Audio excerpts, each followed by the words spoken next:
जगह कमीनों ने एक जगह इश्तिहार में मौलाना जर्जी चतुर्वेदी ना लिख के चूतरवेदी लिख दिया। अब ऐसे ऐसे लोग पैदा हो गए दुनिया में, अब हम क्या करें। कमीनों ने एक जगह इश्तिहार में मौलाना जर्जी चतुर्वेदी ना लिख के चूतरवेदी लिख दिया। अब ऐसे ऐसे लोग पैदा हो गए दुनिया में, अब हम क्या करें।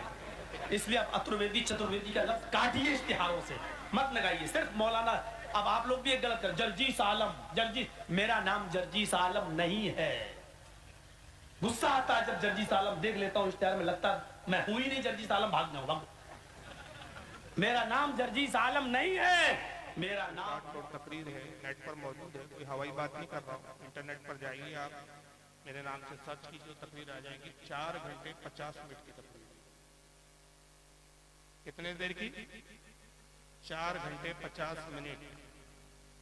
हजारों का मजमा है, लोगों को बैठने की जगह नहीं। 4 घंटे 50 मिनट शुरू से आया अगर कोई, आखिरी तक खड़े होकर तकरीर सुनता रहा।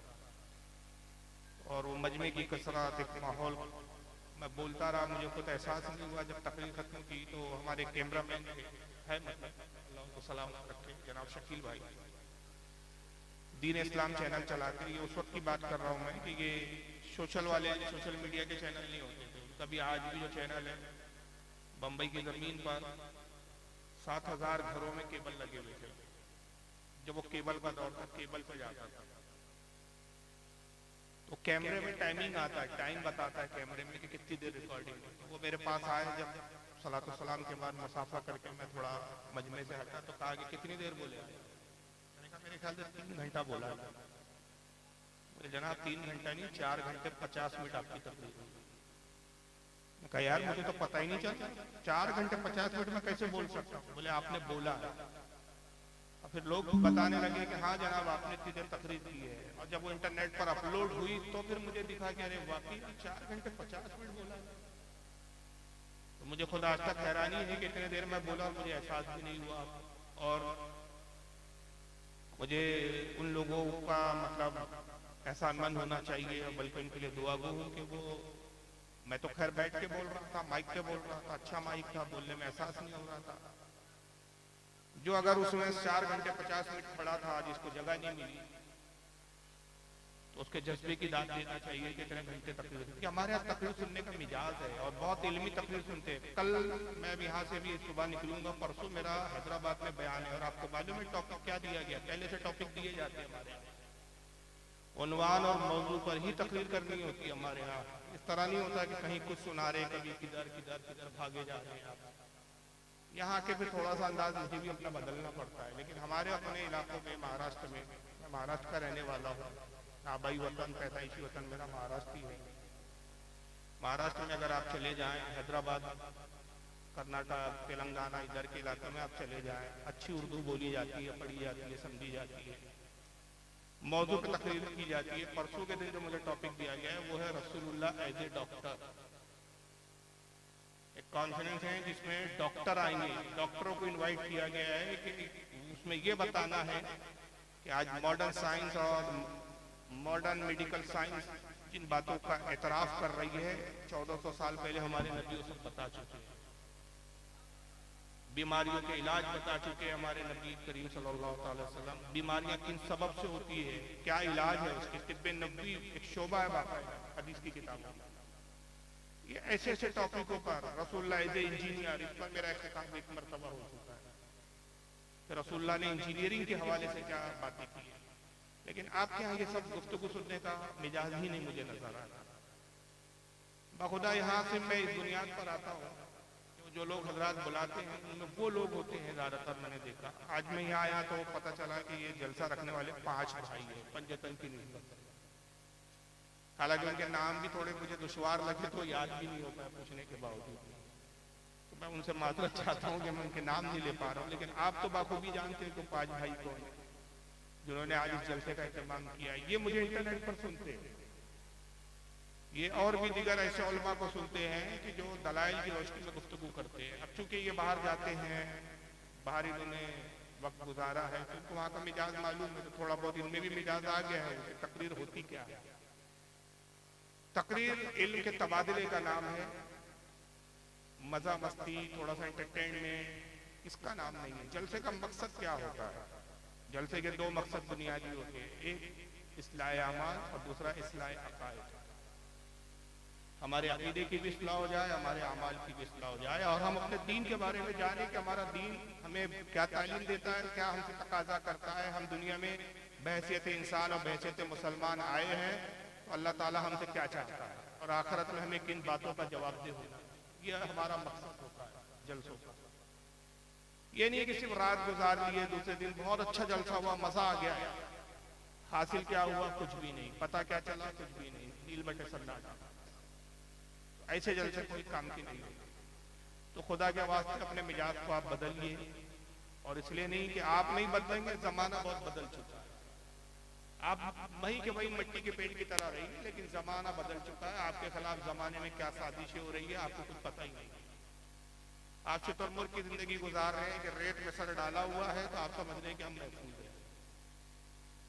नौसते, नजासते, खुराफाते, मैं बहुत दबे लफ्जों में कह रहा हूँ इशारतन, वो जमाने गए कि कहा जाता था बंगाल महफूज है, उड़ीसा महफूज है, अब महफूज नहीं रहे।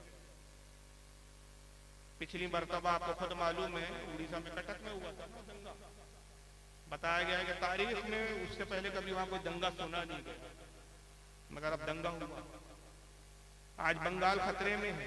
गया वो जमाना कि आप सोचते थे कि भाई मुसलमान बहुत महफूज है, वो तो यूपी में होता है जो कुछ होता है, हम तो यहाँ बहुत बड़ी तादाद है। ये सब जनाब ख्वाब खरगोश की नींद सोने का नतीजा है। और आज भी हम बेदार होने के लिए तैयार हैं, ना हमारे कौम के रहनुमा बेदार करने के लिए तैयार है, ना कौम बेदार होने के लिए तैयार है। गफलत की नींद हम जी रहे हैं। तो बहरहाल अपने जलसों के हालात और अपने जलसों की नौयतों को बदलिए, कुछ सीखिए, अपनी औलाद को कुछ तालीम दीजिए, अपनी औलाद को कुछ समझाइए, कुछ बताइए, दीन के हवाले से भी और दुनिया के भी हवाले से। आज जरूरत है कि दीन के साथ आप दुनिया भी पढ़े। मैं आपके सामने बैठा हूँ इसलिए बोल रहा हूँ, आप सोच रहे होंगे मौलवी लोग इस तरह की बातें करते हैं। मैं इस तरह की बात इसलिए नहीं करता कि मैं खुद आपके सामने प्रैक्टिकल हूँ। मैं मौलवी तो हूँ, मौलवी के साथ साथ मैंने BA और LLB किया। ये अलग बात है कि उस पेशे में झूठ बहुत बोलना पड़ता है, इसलिए मैंने वो पेशे को इख्तियार नहीं किया, लेकिन डिग्री जरूर ली। दुनिया के हालात, दुनिया में क्या हो रहा है उस पर अच्छी नजर रखता हूँ, अच्छे तरीके से जानता हूँ। और अल्हम्दुलिल्लाह मेरी अपनी जो तंजीम मैंने कायम की है ना, मैं सुन्नी हनफी ऑर्गेनाइजेशन, उसके अंदर ज़्यादातर इंजीनियर लड़के हैं। मैं लड़के इसलिए बोलता हूँ कि मेरे सामने के हैं, मेरे शागिर्द हैं, लेकिन सब बड़े हो गए, जवान हो गए, बच्चे बड़े हो गए, बात की तो उनके बच्चों की शादियाँ हो गई, लेकिन मैं आज भी उनको लड़के बोलता हूँ। मेरी तंजीम के लड़के इंजीनियर्स हैं, डॉक्टर्स हैं, प्रोफेसर है, टीचर्स हैं, पूरे वेल क्वालिफाइड लोगों का तबका। उसमें एक बड़ी अक्सरियत तो वह है कि जो किसी जमाने में जमात इस्लामी में हुआ करता था। कुछ लोग वो है कि जो अहले हदीस हुआ करते थे। एक जमाने से मैंने जब ये काम किया और वो लोग मुतासिर मुझसे इसलिए हुए और मुझसे मुतासिर हुए तो अहले सुन्नत से मुतासिर हुए। मसला के हालात को जाना उन्होंने मेरे जरिए। सबब ये था कि उन्होंने कहा कि ये कहने वाला सिर्फ मौलवी नहीं है भाई, ये मौलवियों की तरह लंतरानियां नहीं सुना रहा है, ये दलील से बात कर रहा है, दुनिया भी तालीम याफ्ता है, दुनिया के भी बारे में जानता है। तो जमाने को अगर आपको कुछ मनवाना है, मुतासिर करना है, आज तालीम बहुत जरूरी है। आज जरूरत है कि हम अपना मुहासबा करें, अपने बारे में जानें, अपने माशरे का जायजा लें। अगर आप में से कोई एक टीचर है, वो कोशिश करेगी अगर मैं एक टीचर हूँ तो मेरी कौम में कम से कम मैं 5 बच्चों को क्वालिफाइड बनाऊँ। ये नहीं कि मैं तालीम याफ्ता हूँ तो मैंने अपने घर के दरवाजे बंद कर ली, हम स्टैंडर्ड है, हम आजू बाजू वालों से किसी से कोई ताल्लुक नहीं रखते। इसको मॉडर्निज्म नहीं कहते, इसको स्टैंडर्ड बना नहीं कहते। स्टैंडर्ड वो आदमी होता है कि जब वो बदलता है तो अपने इतराफ के माशरे को भी बदलने की कोशिश करता है। वो नहीं है कि जो माशरे को से हटकर, बस्तियों को छोड़कर किसी सिविल सोसाइटी में जाकर, किसी सिविल इलाके में जाकर घर बना लेता है। ऐसे लोगों को मैं पसंद नहीं करता। तो आप में से अगर कोई डॉक्टर है तो वो चाहे कि हमारे कौम में और डॉक्टर बने। मैं मुश्किल से बनाऊं लेकिन मेरी आने वाले बच्चे, मेरी आने वाली नस्लें आसानी से बने, क्योंकि मेरे पास एक तजुर्बा है कि डॉक्टर बनने के लिए क्या करना पड़ता है। अगर मैं कोई गवर्नमेंट डिपार्टमेंट में हूँ तो मैं कोशिश करूँ कि गवर्नमेंट डिपार्टमेंट में अपने लड़कों की, अपने नौजवानों की कैसे नौकरियां लगे, क्या एग्जामिनेशन की उनको तैयारी करनी चाहिए, किस तरीके से करनी चाहिए, ये इस तरह से गाइड करें। आज इस चीजों की जरूरत है हमारे, और ये मकसद के लिए सबसे जो अहम चीज होती है या अहम जगह होती है वो ये जलसे होते हैं। फर्दन एक एक आदमी को आप समझाओगे, सालों गुजर जाएंगे, आपकी उम्र बीत जाएगी, मगर जलसा वो एक ऐसी नौयत होती है कि एक ही वक्त में एक बड़ा हुजूम, एक बड़ा मजमा आपके हाथ आ जाता है, और जब मजमा हाथ आ जाता है तो आपके जरिए से पैगाम उन तक पहुंचना चाहिए। अकायद के भी हवाले से पैगाम पहुंचना चाहिए, अमाल के एतबार से भी पैगाम पहुंचना चाहिए। खास तौर से मैं अर्ज करूँ अपने इमाम मसाजिद, अगर मस्जिद पे अगर ऐसे हजरात हैं कि जो इमाम मसाजिद है, तो जुम्मे के खुतबे की अहमियत को समझो। बहुत अहम होता है जुम्मा। रसूलुल्लाह सल्लल्लाहु अलैहि वसल्लम ने जुम्मे के अंदर खुतबा देने की सुन्नत को क्यों राइज किया, जुम्मा क्यों कायम किया गया, जामा मस्जिद में जुम्मा क्यों कायम किया जाता है कि उसमें एक इज्तिमाइयत हो, मुसलमान एक जगह जमा हो कम से कम हफ्ते में एक बार, और जो आलिम है, जो उलमा है, जो रहनुमा है, जो मस्जिद का इमाम है, उस इमाम के जरिए कौम तक एक मजमूई तौर पर एक पैगाम जो है मौसूल किया जा सके, पैगाम को नशर किया जाए। इस मकसद के लिए जुमे को कायम किया गया है। वरना 5 वक्त की नमाजें तो रोजाना आदमी पढ़ता है, हफ्ते में एक जुमे की क्या अहमियत है। सिर्फ नमाजी का एक ताल्लुक नहीं है, नमाजी पढ़ाना मकसूद होता है, जैसे रोजाना आप जोहर पढ़ते हैं, जुमे के दिन भी जोहर पढ़ा दी जाती है, लेकिन जुमे के दिन नमाज को कम कर दिया गया। 4 रकात रोजाना आप जोहर की पढ़ते हैं, जुमे में 2 रकात कर दी। वक्त क्यों मुख्तसर किया गया, ताकि एक वक्त वो मिले कि खतीब अपनी कौम को कुछ पैगाम भी नशर कर सके। तो जुमे की बड़ी अहमियत है। इसके लिए हमारे उलमा को चाहिए कि बाकायदा अच्छे खिताबात किए जाए, अच्छे पैगामात नशर किए जाए, उसके लिए बाज़ाब्ता तैयारी करें। जुमा आ रहा है तो बुध के दिन, बुध और जुमेरात 2 दिन कम से कम कुछ तैयारी में लगाए। ये नहीं कि भाई हर जुमा तो आता है वही रटा रटाया मजबूर, वही रटी रटाई बातें।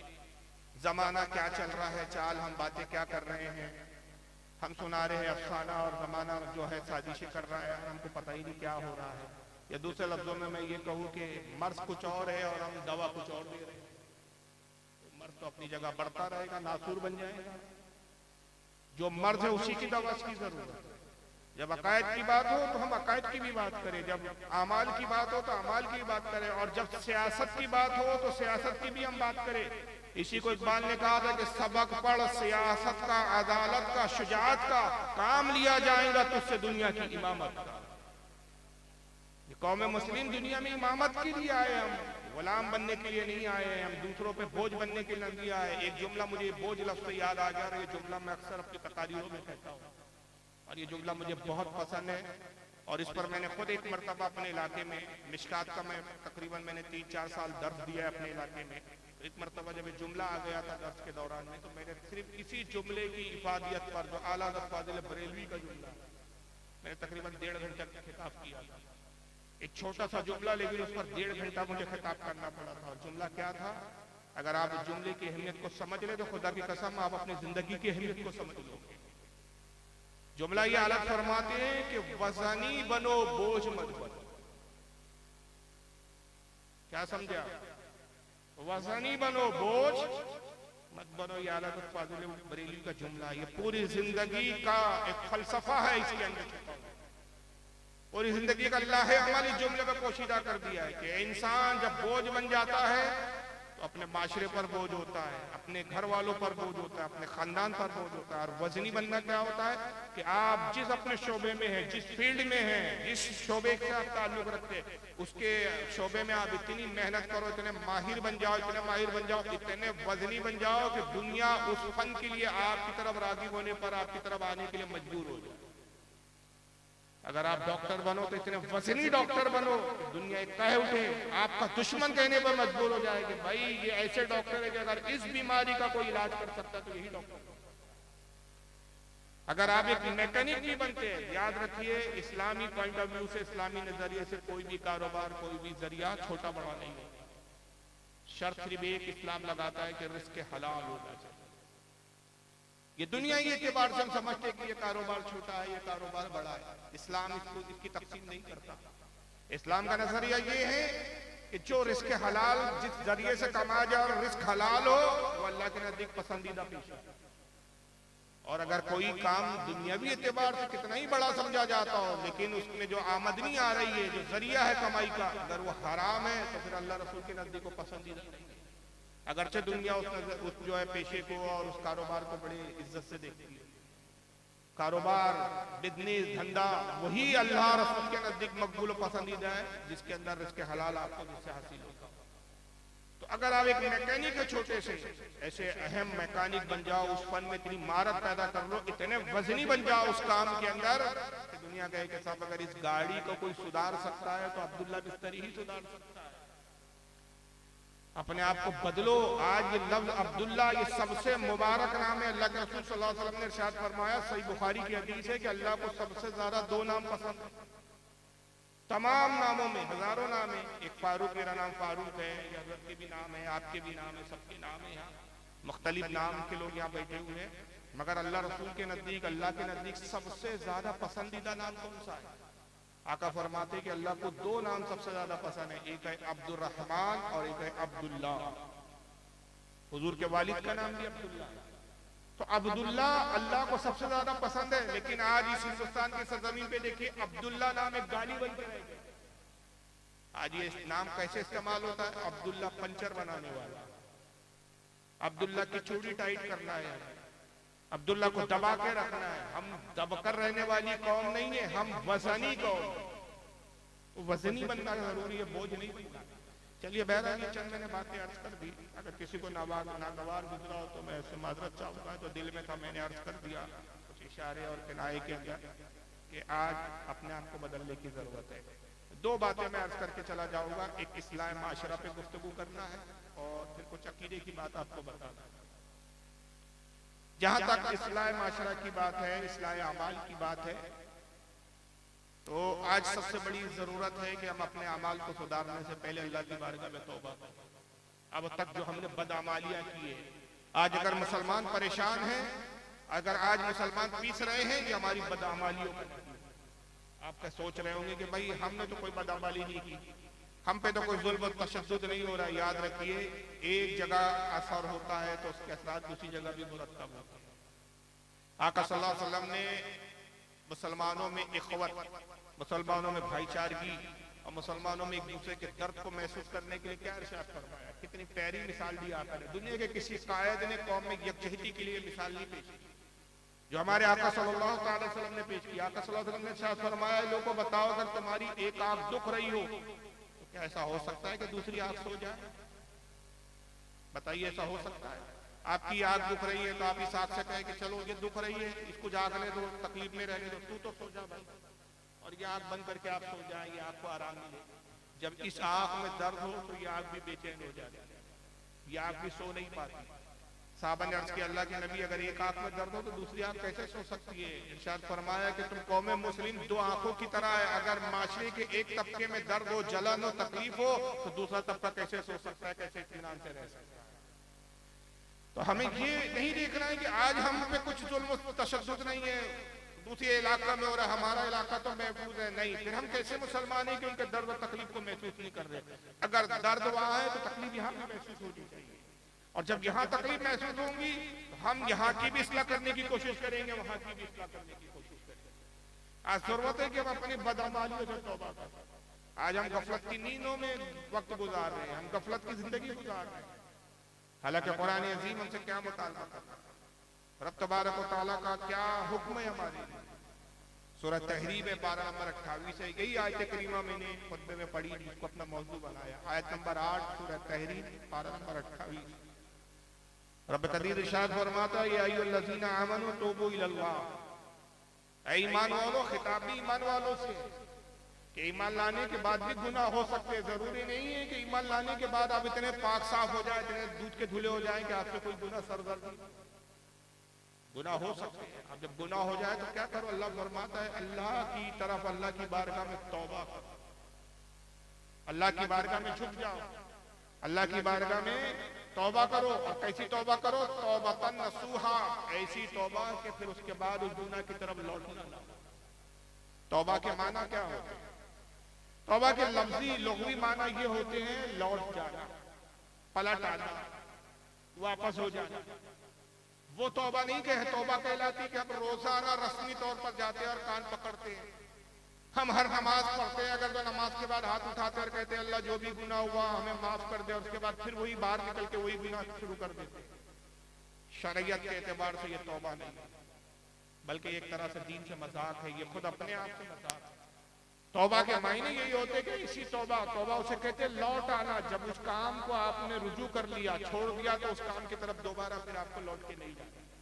ऐसे लौट आओ, ऐसी तौबा करो कि दोबारा उसकी तरफ लौटना ना पड़े, उस गुनाह की तरफ आपको जाना ना पड़े। और अल्लाह रब्बुल इज्जत को बंदों का तौबा करना बड़ा पसंद है।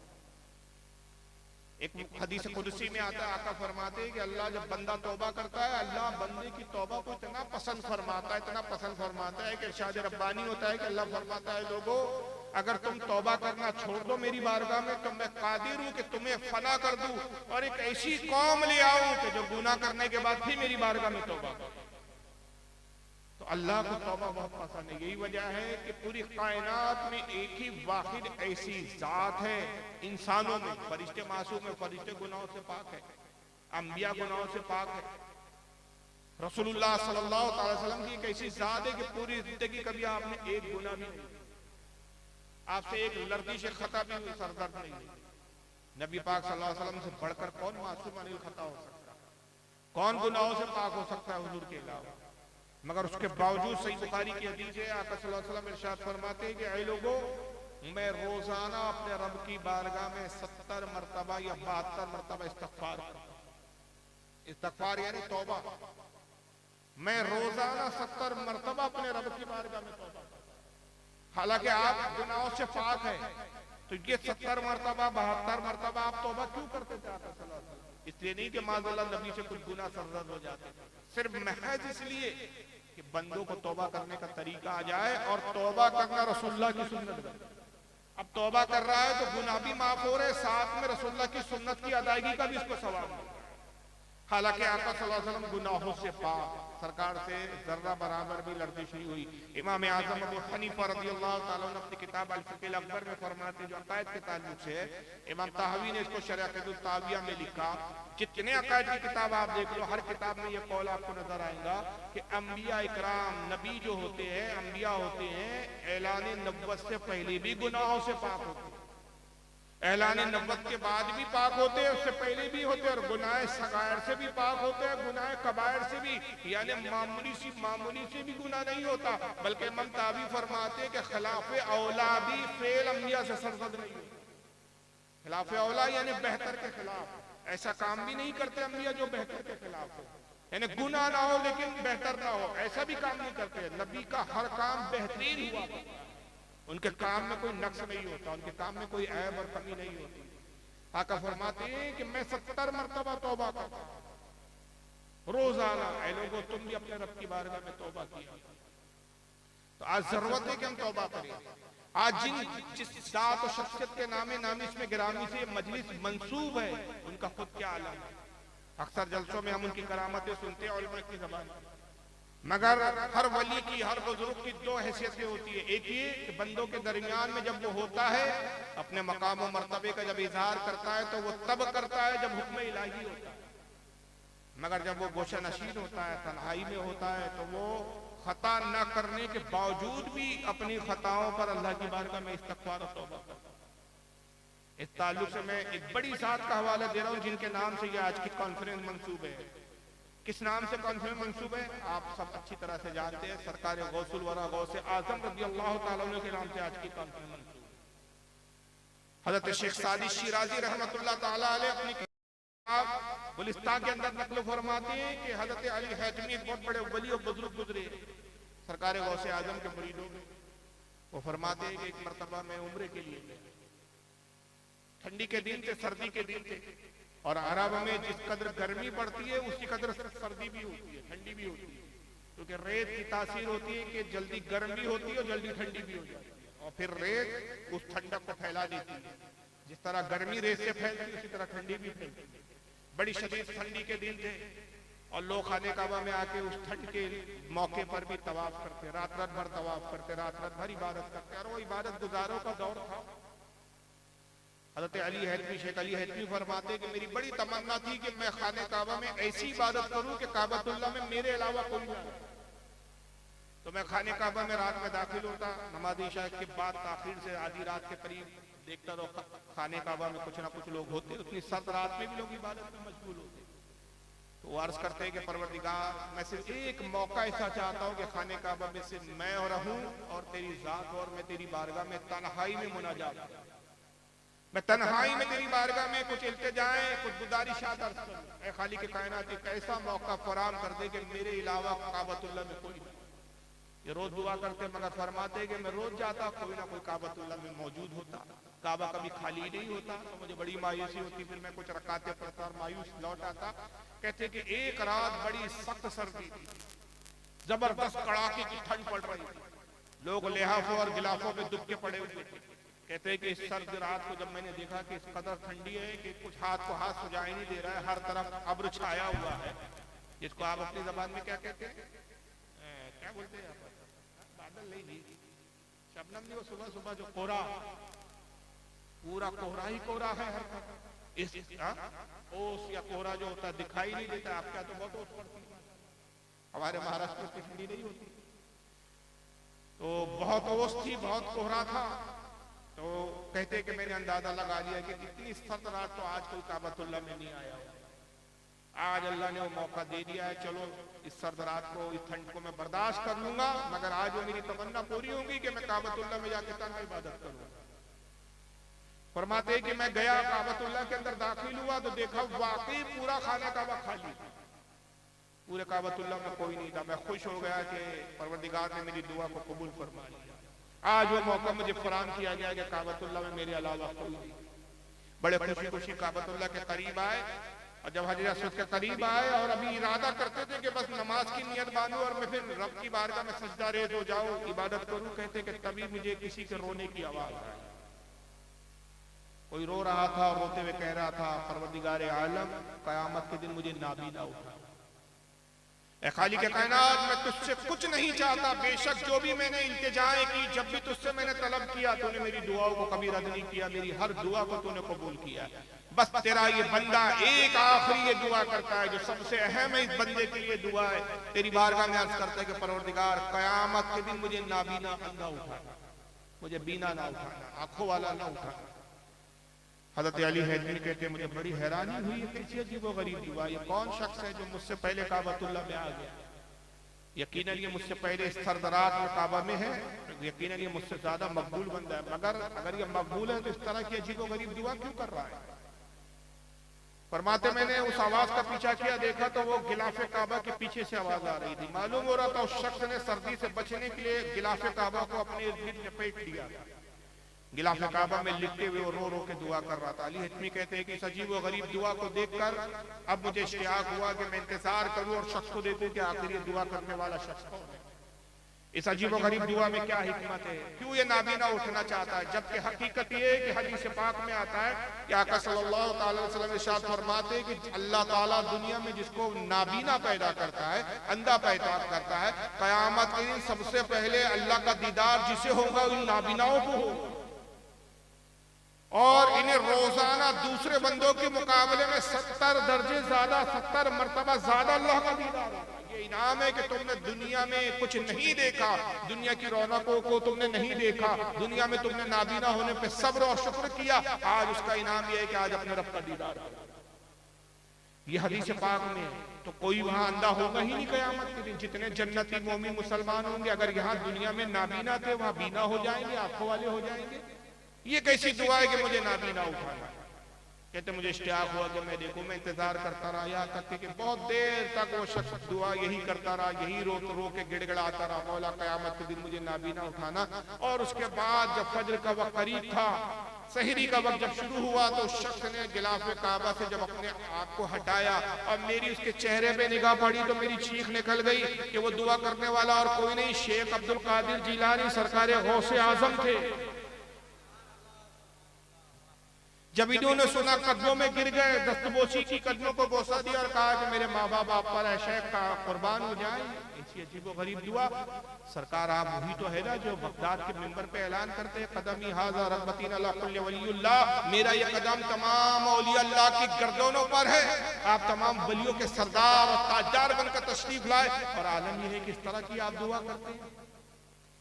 आप वही तो है ना कि सरकार जो बगदाद के मिंबर पर जब कसीदा पढ़ते और अपनी शान बयान करते तो यूं फरमाते हैं, वलो तो सर्री फौका मैतीन लकामा बेकुदरतीन मौला ताली, अगर अल्लाह ने मुझे वो राज बताया, अल्लाह ने मुझे अपना राजदार बनाया, अगर मैं अपने राजों में से किसी राज को मुर्दे से जाहिर कर दूं, मुर्दे पर वो राज बयान कर दूं, तो मुर्दा अल्लाह की कुदरत से जिंदा हो जाए। शेख, आप तो अपने मुरीदों को ये खुशखबरी सुनाते हैं कि मुरीदी ला तकफ अल्लाह रब्बी अतानी रिफतो निलतल मनाली, ए मेरे मुरीद किसी चुगलखोर से डर मत, किसी से खौफ ज़दा ना हो, मैं तेरा शेख हूँ और अल्लाह ने मुझे बहुत बुलंद मकाम अता फरमाया। वही तो है ना जो आप कहते हैं, मुरीदी ला तकवाशिन फाइनी अजूबन कातिलुन इंदल किताली, ए मेरे मुरीद किसी चुगलखोर की परवाह ना कर कि मैं खूब जंग पर आमादा हुआ और खूब तेरे दुश्मन को कत्ल करने वाला। आप वही तो है ना कि जो ऐसे ऐसे बढ़कर ऐलानात फरमाते अपने मकाम का इज़हार करते हैं। मगर हुजूर क्या बात है कि आप इस तरह की दुआ कर रहे हैं। क्या फरमाया गौसे आजम ने रोते हुए, कहा कि अली है तुम सुनो, कयामत का दिन होगा। मैं ये दुआ इसलिए कर रहा हूँ कि मेरे नाना रसूलुल्लाह सल्लल्लाहु अलैहि वसल्लम भी उस मौके पर मौजूद होंगे, मेरे जद्दे करीम हज़रत मौला कायनात अली मुर्तज़ा भी होंगे, मेरे दिगर अज्दाद इकराम में हज़रत इमाम हसन इमाम हुसैन भी होंगे, और जब मुझ जैसे गुनहगार का सामना उनसे होगा तो मैं उनसे निगाह नहीं मिला पाऊंगा। मुझे अपने गुनाहों को देखकर उनके सामने जाने में शर्मिंदगी महसूस होगी। मैं किस आंख से उनका दीदार करूंगा, और जब वो मुझसे कहेंगे अब्दुल कादिर तूने दुनिया में कितने गुनाह किए, तो हमारी औलाद था और इतने गुनाह कसरत से किए, तो मैं अपने अज्दाद इकराम को, अपने खानदान के इन अफराद को क्या जवाब दूंगा। उनके सामने जाने में और उनको देखकर शर्मिंदगी ना हो और उसका एहसास कम हो जाए, इसके लिए मैं रब की बारगाह में दुआ करता हूँ, खालिक कायनात मुझे बरोज़े क़यामत नाबीना उठा। अंदाजा लगाइए, शेख अब्दुल कादिर गौसे आजम है जो वलियों के तादार है, मगर जब खौफ इलाही की मंजिल पर आते हैं तो ये उनका मकाम, ये अल्लाह की बारगाह में तौबा का उनका तरीका है, ये उनका अंदाज है अल्लाह की रब की बारगाह में मुनाजात और गुनाहों की माफी की तलब करने का ये तरीका है उनका। हालांकि हम अहले सुन्नत का अकीदा और यही मानना है कि गौसे आजम से कभी अल्हम्दुलिल्लाह कभी कोई गुनाह नहीं हुआ, आप गुनाहों से महफूज थे, परवरदिगार आलम ने आपकी हिफाजत फरमाई और आपसे कोई गुनाह सरजद न हुआ। आप मुत्तकी और परहेजगार थे, तभी तो वलियों के ताजदार थे। मगर ये अल्लाह की बारगाह में आजीज़ी और इंकिसारी का तरीका है जो हमें इस बात पर आमादा करता है कि अगर हम हकीकत में गौसे आजम के मानने वाले हैं, गौसे आजम के चाहने वाले हैं, तो हमें खुद रब की बारगाह में कितना इस्तग़फ़ार करना चाहिए और अपने आमाल का कितना जायजा लेना चाहिए। हम कितनी नमाजें छोड़ते हैं, मगर क्या एक मौके पर भी हम अल्लाह की बारगाह में कभी तौबा के लिए हाथ उठाते हैं कि खालिक कायनात हमारी नमाजें कज़ा हो रही है, परवरदिगार क़यामत में तुझे क्या जवाब दें। हम कितनी गफलतों में जिंदगी गुजार रहे हैं, दिन भर हम कितनी बदनिगाहियां करते हैं, कितनी गैर औरतों को हम देखते हैं और घूरते हैं और शहवत के ख्यालात हमारे दिलों में आते हैं। जब हम कारोबार और बिजनेस करते हैं तो न जाने कितनी मरतबा झूठ बोलते हैं। ऐसा कौन सा गुनाह है जो हम नहीं करते, मगर खुदा की कसम हम पे आज़ाब नहीं आता। जितनी पिछली उम्मतों ने गुनाह किए, ऐसा कोई गुनाह नहीं जो इस उम्मत में ना हो रहा हो, मगर फिर भी हम अज़ाबात से क्यों बचे हुए? सिर्फ उसकी वाहिद वजह यह है कि हम रसूलुल्लाह की उम्मत में आका रहमत लिल आलमीन है, ये हुजूर की रहमत है जो हमें बचाए हुए है। खुदा की कसम अगर हम हुजूर की उम्मती ना होते तो हमारे अमाल तो वो है कि हम पर यकीनन अज़ाब आ जाता। गोया सरकार मुफ्ती आजम रहमतुल्लाह ताला अलैह की जबान में कि मेरे अमाल का बदला तो जहन्नम था, मैं तो जाता लेकिन सरकार ने जाने नहीं। ये रसूलुल्लाह की रहमत है जो हमें बचाए हुए। मगर क्या गुलामी का ये हक नहीं है, क्या गुलामी का तकाजा नहीं है कि हम अपने आका के लिए वो काम करें कि जिससे हमारे आका की आंखें को ठंडक पहुंचे, हमारे आका के दिल को कल्ब को सुकून पहुंचे। जबकि हम जानते हैं, हमारा एक अकीदा, मैं आज इस अकीदे की तर्जुमानी करते हुए एक जुमला आपसे बोलना चाहता हूँ। क्या आप पर हमारा ये अकीदा नहीं कि रसूलुल्लाह सल्लल्लाहु अलैहि वसल्लम हाजिर और नाज़िर? बोलिए, हम अहले सुन्नत है ना, हमें उस जमात से कोई गरज नहीं जो कहते हैं कि रसूलुल्लाह को पीठ के पीछे की खबर नहीं। हमारा तो ये अकीदा है कि रसूलुल्लाह हाजिर और नाज़िर है, और रसूलुल्लाह ही नहीं बल्कि सरकार की अता से हम तो ये भी मानते हैं कि सरकार गौसे आजम भी हम पर निगाह रखे हुए हैं। क्योंकि गौसे आजम खुद फरमाते नजर तो इला बिलादिल्लाही जमा अखर दलालतीन अला हुक्म इत्तिसाली, मैं अल्लाह के तमाम शहरों को ऐसे देखता हूं जैसे मेरे हथेली में राई का दाना रखा। एक मकाम पे फरमाते हैं कि ऐ लोगों, तुम मेरे सामने मिस्ल शीशे के हो, जैसे शीशे से आदमी आर पार देखता है वैसे मैं तुम्हारे बातिन को भी देखता हूं, तुम्हारे जाहिर को भी देखता हूं, तुम्हारे बातिन को भी देखता हूं। गौसे आजम भी हमें देख रहे हैं, वो भी हमारे अमाल से वाकिफ है, रसूलुल्लाह भी वाकिफ है। और सही हदीस में आता आका फरमाते कि हर जुमेरात के दिन जिंदा इंसानों के अमाल फरिश्ते मेरी बारगाह में मेरी उम्मतियों के पेश करते हैं। मैं अपने उम्मतियों के जिनके अमाल अच्छे देखता हूं तो खुशी का इजहार करता हूं, उनके लिए और मजीद अच्छे अमाल की दुआ करता हूं। और जिनकी बदअमालियां मेरे सामने पेश की जाती है, जिनके गुनाह मेरे सामने पेश किए जाते हैं, बस पर अफसुर्दा हो जाता हूँ, परेशान हो जाता हूँ और अल्लाह की बारगाह में उनके लिए दुआ करता हूँ कि खालिक कायनात इनको नेक सालिह। हमारे अमाल हुजूर की बारगाह में हर जुमेरात को पेश किए जाते हैं। बाद रिवायतों में आए कि रोजाना मगरिब के बाद पेश किए जाते हैं, बाद में जुमेरात का जिक्र है, बाद में है कि रोजाना पेश किए जाते हैं। आका सल्लल्लाहु अलैहि वसल्लम हमारे अमाल से वाकिफ है, हमारे अमाल को देखते हैं। हम दावा तो करते हैं, हमने बैनर लगा रखे हैं आई लव मोहम्मद, क्या वाकई हम रसूलुल्लाह से मोहब्बत करते हैं? क्या मोहब्बत का ये तकाजा है? कभी हमने गौर व फिक्र किया कि आई लव मोहम्मद पे तो हमने बैनर लगा लिए, हमने अपने मोबाइलों पे स्टेटस लगा दिया आई लव मोहम्मद के, मगर क्या कभी गौर और फिक्र किया हमने कि रसूलुल्लाह हाजिर और नाजिर है? जब हम हाजिर और नाजिर मानते हैं, हाजिर और नाजिर का मतलब कि हुजूर मौजूद भी है और देख भी रहे हैं। हुजूर मौजूद है, देख रहे हैं, हम गुनाह कर रहे हैं। हुजूर देख रहे हैं, मौजूद है, हम बेनमाजी है, नमाज नहीं पढ़ रहे हैं। हुजूर मौजूद है, हम देख रहे हैं, हम झूठ बोल रहे हैं, हम लोगों का माल खा रहे हैं, हम लोगों की गिबतें कर रहे हैं, हम लोगों के साथ बदसलूकियां कर रहे हैं, हम बदनिगाहियां कर रहे हैं, हम जिना कर रहे हैं, दिन रात हम गुनाहों में मुब्तला है। और आई लव मोहम्मद की हमने स्टेटस लगाया है, मगर एक लम्हे हमें ख्याल आया कि हमारा परवरदिगार तो देख ही रहा है, साथ में रसूलुल्लाह भी हमारी अमाल को देख रहे हैं।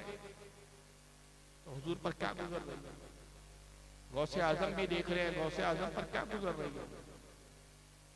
आज जरूरत है कि हम अपने अमाल को सुधारें। मैं उन नौजवानों से कहूंगा, आज का ये नौजवान, आज की पीढ़ी, मेरे ख्याल से जब भी इस्लाम माशरा के बारे में जब बोलने के लिए मुझे कहा जाता है तो एक बात जरूर बोली जाती है, जितने मुस्लिम इलाके, शायद ही कोई ऐसा इलाका हो जहां मैं गया, मुझसे कहा गया कि आज इस्लाम माशरा पे तकरीर करनी है और वहां ये ना कहा गया हो कि हजरत यहाँ के नौजवान शराब बहुत पीते, हजरत यहाँ के नौजवान नशा बहुत करते, आप इस नशे पर बोलिए, यहाँ के नौजवान जुआ बहुत खेलते। वही नौजवान जो आई लव मोहम्मद के नारे लगा रहा है, वही नौजवान जो बैनर्स लगा रहा है अपने घरों पे, अपने घरों की मकानों की दीवारों पे, जिसने स्टिकर चिपका किए हुए आई लव मोहम्मद के, मगर एक लम्हा उसने नहीं सोचा कि रसूलुल्लाह से कैसी मोहब्बत है कि काम शैतान के कर रहे हो, काम इब्लीस के कर रहे हो और दावा मोहब्बत रसूल का कर रहे हो। मोहब्बत तो तुम्हें इब्लीस से है कि काम तुमने इब्लीस वाले की है। अगर रसूल से मोहब्बत होती, खुदा की कसम, इब्लीस के कामों को छोड़कर तुम रसूलुल्लाह वाले काम, आका की सुन्नतों पर अमल में। जरूरत है कि हम अपने अमाल की इस्लाह करें।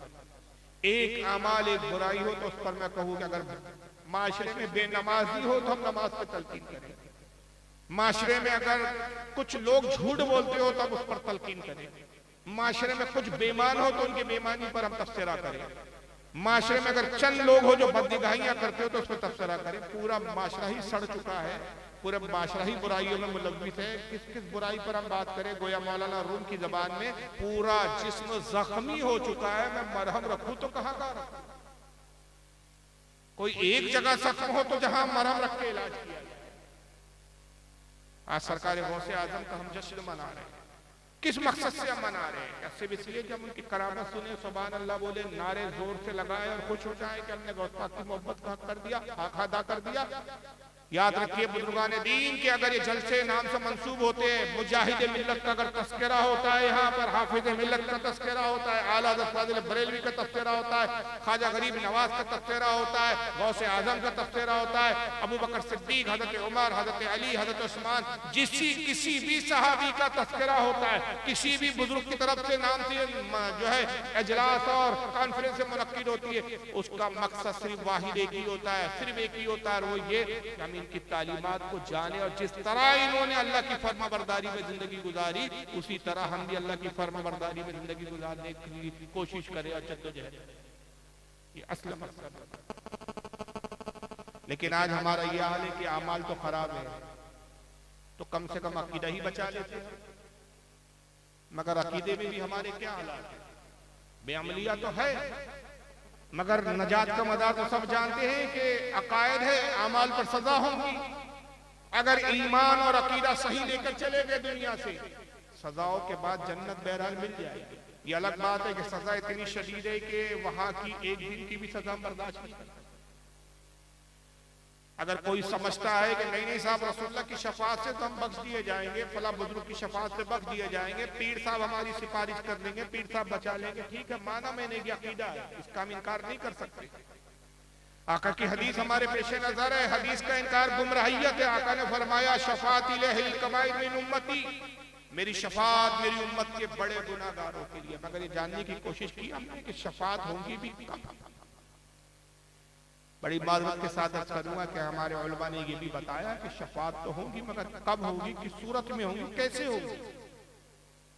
खुदा की कसम अगर ये भी शफाअत के साथ ये बताए होते तो हमारी कौम बेरा रवी की शिकार ना होती। आज सबसे ज्यादा बदअमाली हम सुन्नियों में, वो बदअकीदा जिनके अकीदे खराब है, अमाल बड़े अच्छे बना रखे हैं उन लोगों ने, हालांकि वो बदअकीदगी की बुनियाद पर उनके अमाल काम न देंगे, और हमारी खुश अकीदगी की बुनियाद पर छोटे से छोटा अमल भी हमारे लिए काफी होगा, मगर अफसोस कि हम अमाल से काफी, यानी जिनके लिए अमाल फायदा बख्श है उन्होंने अमाल को छोड़ दिया, और जिनके लिए अमाल फायदा बख्श नहीं, उन पर तौबा फर्ज है, उन पर अकीदे की दुरुस्तगी फर्ज है, उन्होंने अमालों को इख्तियार कर रखा। उलमा ने ये तो बताया कि रसूलुल्लाह की शफाअत होगी, मगर अफसोस होता है मुझे उलमा की जमात पर, मैं माजरत से अर्ज करूंगा कि हमारे उलमा की जिम्मेदारी है कि ये भी बताया कि शफाअत कब होगी। शाह अब्दुल हक से देलवी ने अशरतुल अमात में हदीस पाक नकल की, और भी मुहद्दिसीन ने निकली कि आका सल्लल्लाहु अलैहि वसल्लम फरमाते हैं कि जब मेरे गुनाहगार उम्मती गुनाहों के सबब जहन्नम में दाखिल कर दिए जाए, मैं अपने रब की बारगाह में शफाअत के इज़्न के लिए सजदा करूंगा। इज़्न कहते इजाजत के लिए। कुरान अजीम कहता है कौन है जो उसकी इजाजत के बगैर शफाअत कर सकता है।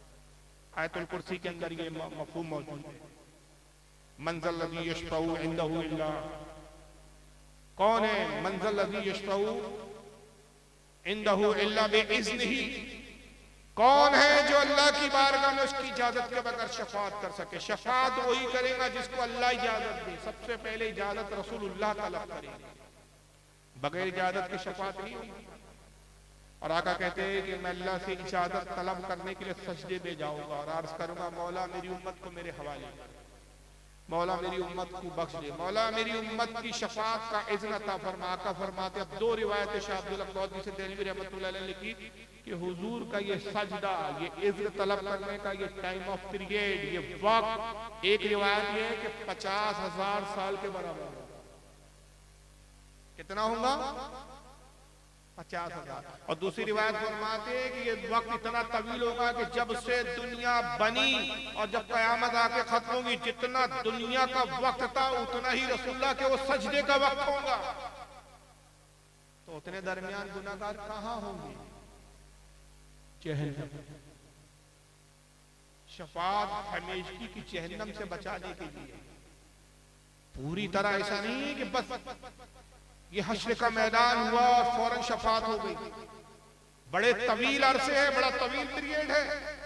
सही बुखारी के अंदर आता है कि शफाअत के लिए, अच्छा उससे पहले फिर एक और वाक़या वक़ू होगा, उसके लिए एक बड़ा तवील अरसा लगेगा। ये सजदे की कैफियत भी बाद में, उससे पहले का अरसा कौन सा है? फरमाते हैं कि सारी उम्मतें जमा होंगी और जब ये देखेंगी कि हमारे गुनाहों के सबब हमें जहन्नम में डाला जा रहा है, अंबिया कराम की खिदमत में हाजिर होंगे, हजरत आदम के पास जाएंगे, कहेंगे आदम आप हमारे बाप हैं, हमारी शफाअत करिए। हजरत आदम पे घबराहट तारी होगी, परेशानी की कैफियत होगी, हश्र की हौलनाकी से वो खुद परेशान हाल होंगे और अर्ज करेंगे, इरशाद फरमाएंगे इज़हबू इला गैरी, किसी और के पास जाओ, नफ्सा नफ्सी नफ्सा नफ्सी, आज मुझे अपनी फिक्र पड़ी, आज मुझे अपने आप की फिक्र, इज़हबू इला गैरी, किसी और के पास जाओ।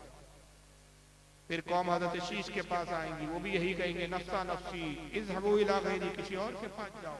नूह अलैहिस्सलाम के पास कौम आएंगी, वो कहेंगे इज़हबू इला गैरी, हजरत इब्राहीम के पास, हजरत इस्माइल के पास, हजरत ईसाक के पास, हजरत मूसा, हजरत हारून, हजरत शमून, हर नबी के पास उम्मत जाएंगी। 1,24,000 अंबिया किराम के पास उम्मत घूमेंगी। अगर एक नबी के पास जाने का अरसा एक दिन पकड़ लो तो 1,24,000 दिन गुजर जाएंगे। और जब ईसा अलैहिस्सलाम के पास उम्मत जाएंगी तो हजरत ईसा कहेंगे इज़हबू इला मुहम्मद रसूलुल्लाह सल्लल्लाहु अलैहि वसल्लम, जाओ मोहम्मद सल्लल्लाहु अलैहि वसल्लम की तरफ जाओ। आज सरकार के अलावा कोई नहीं जो तुम्हारी लिए शफाअत तलब कर सके। और जब उम्मत हुजूर की खिदमत में हाजिर होंगे, आका कहेंगे अना लहा, मैं इस काम के लिए हूं, मैं इस काम के लिए। फिर सरकार सजदे में जाएंगे, 50,000 साल का सजदा होगा, और फिर 50,000 साल के बाद रब इरशाद फरमाएगा ऐ मेरे महबूब सर उठाओ कि सुनी जाएगी, शफाअत करो कि कबूल की जाएगी। ऐ मेरे हबीब तू जिसको बख्शवा देगा मैं उसे बख्श दूंगा, तू जिसकी सिफारिश करेगा मैं कबूल करूंगा। आका फरमाते मैं अपने हर उम्मती की शफाअत करूंगा, हत्ता के जिसके दिल में राई के दाने के बराबर भी ईमान होगा मैं उसकी भी शफाअत करूंगा। मगर ये बड़ा तवील अरसा होगा। अब जो लोग सिर्फ बदअमाली इस बुनियाद पे कर रहे हैं कि साहब शफाअत तो होना, चलिए बदअमाली की जिंदगी गुजार लीजिए, क्या फर्क पड़ता है। जो अमालों से गाफिल है उन्हें सिर्फ एक प्रैक्टिकल कर लेना चाहिए, हैसियत और औकात उनकी पता चल जाएगी। एक माचिस की तीली ले, उसको जलाएं, जितनी देर वो माचिस की छोटी सी तीली जलती है उसके ऊपर हाथ रखे और देखे कि ये आग हम बर्दाश्त कितनी देर तक कर सकते हैं। एक मोमबत्ती जलाएं, एक चिराग जलाएं, चिराग के उस लौ पर अपना हाथ रखें और देखें हम इस लौ की तपिश को कितनी देर बर्दाश्त कर सकते हैं। खुदा की कसम अगर तुमने सिर्फ 10 मिनट भी बर्दाश्त कर लिया तो फिर मैं मान जाऊंगा कि वाकई तुम जहन्नम का अज़ाब भी शायद बर्दाश्त। जब ये दुनिया की आग हम 5 मिनट 10 मिनट बर्दाश्त नहीं कर सकते एक हथेली पर, और इस 70 गुना ज्यादा शदीद आग जहन्नम की है, और ये सिर्फ एक हथेली पर, एक हाथ के एक मखसूद हिस्से पर नहीं है, पूरे जिस्म को भड़का रही होंगी। कैसे बर्दाश्त कर पाए, कैसे उस आग को झेल पाए, किस खुशफहमी में हम जी रहे।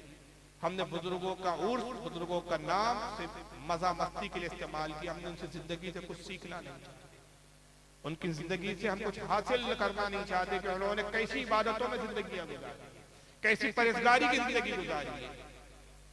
मैंने मुजाहिद मिल्लत को देखा तो नहीं, हालांकि मेरी पैदाइश हो चुकी थी उस वक्त, लेकिन कम किस्मती बोल लीजिए कि नागपुर 12 हुजूर मुजाहिद मिल्लत की तशरीफ आवरी, लेकिन मेरा बचपना था, बहुत छोटा था तो मुझे होश नहीं था, मुझे नहीं पता कि मैंने देखा, मुझे नहीं मालूम, हो सकता है मेरे वालिद ने मिलाया हो, मेरे वालिद उलमा नवाज थे और उलमा की खिदमतों में जाते थे, ले जाते थे, लेकिन मुझे होश नहीं कि मैंने हुजूर मुजाहिद मिल्लत को देखा या नहीं देखा, मैं यकीन से नहीं कह सकता।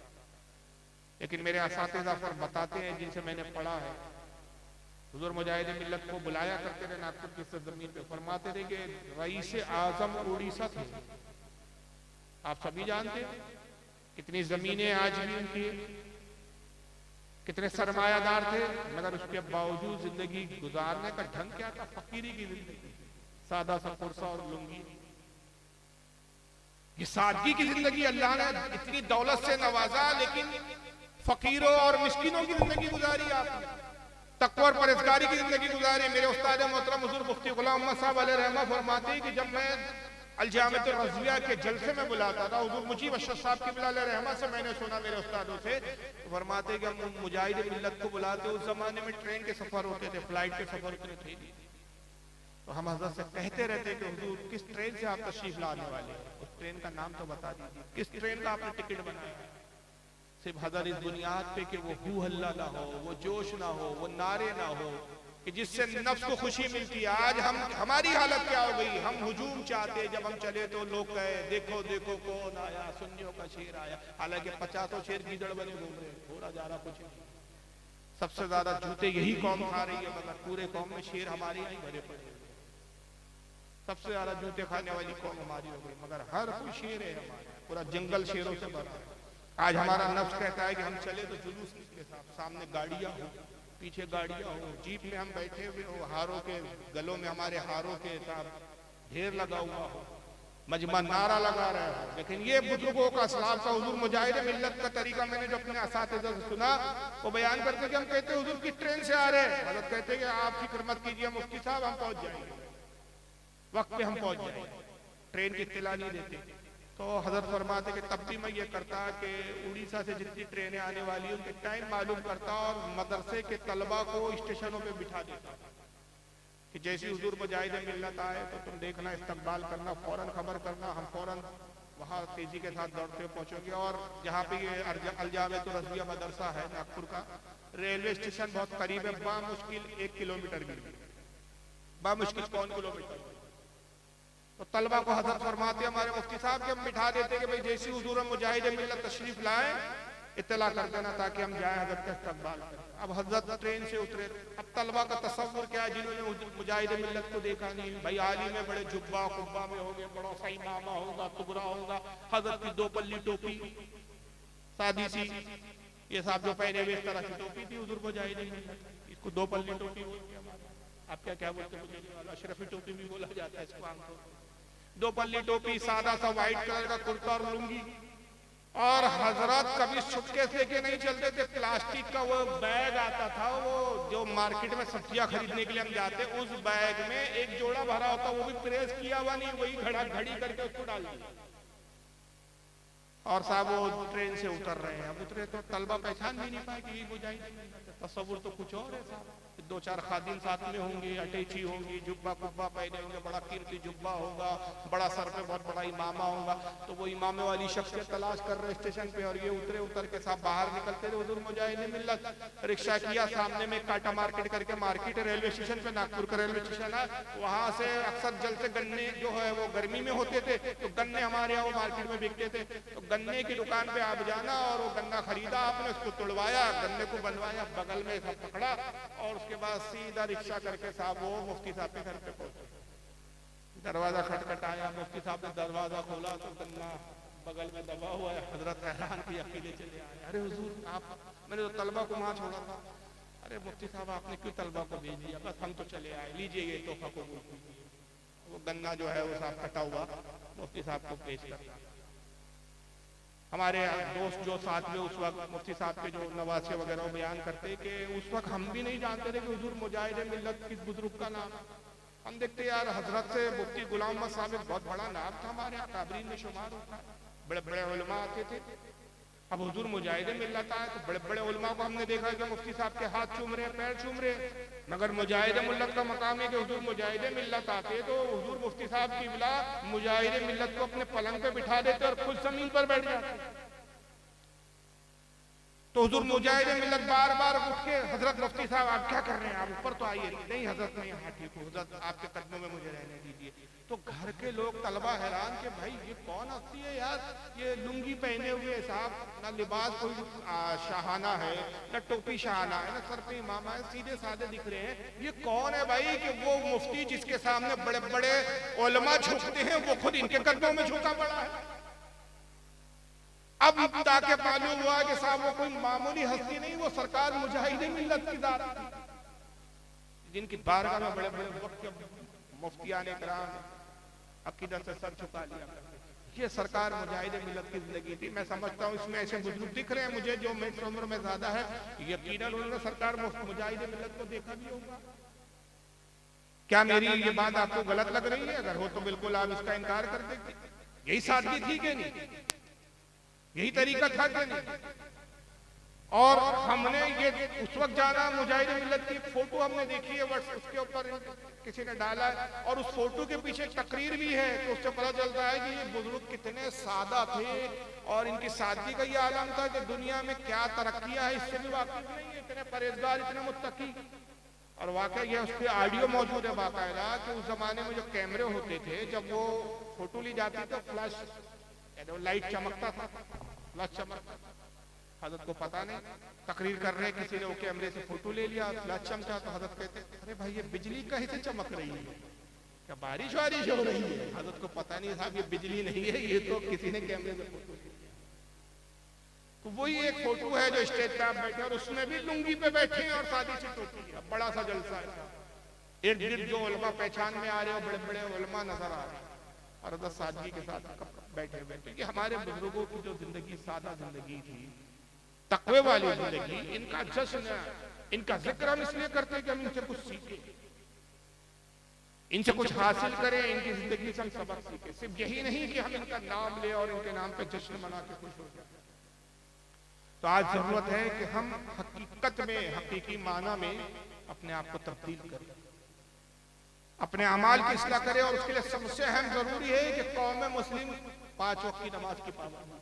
आज सबसे बड़ा मसला नमाज, यही वजह है कि हम नमाज नहीं पढ़ते तो आज हमारी मसाजिदें हमारे हाथों से जा रही हैं। अब तक तो बदअकीदा हमारी मस्जिदों पे काबिज होते थे, अब गैर भी होने लगे। देख रहे हैं ना, खुला मस्जिद हासिल करके रहेंगे, खुला मस्जिद लेके रहेंगे, खुला मस्जिद लेके रहेंगे। क्यों?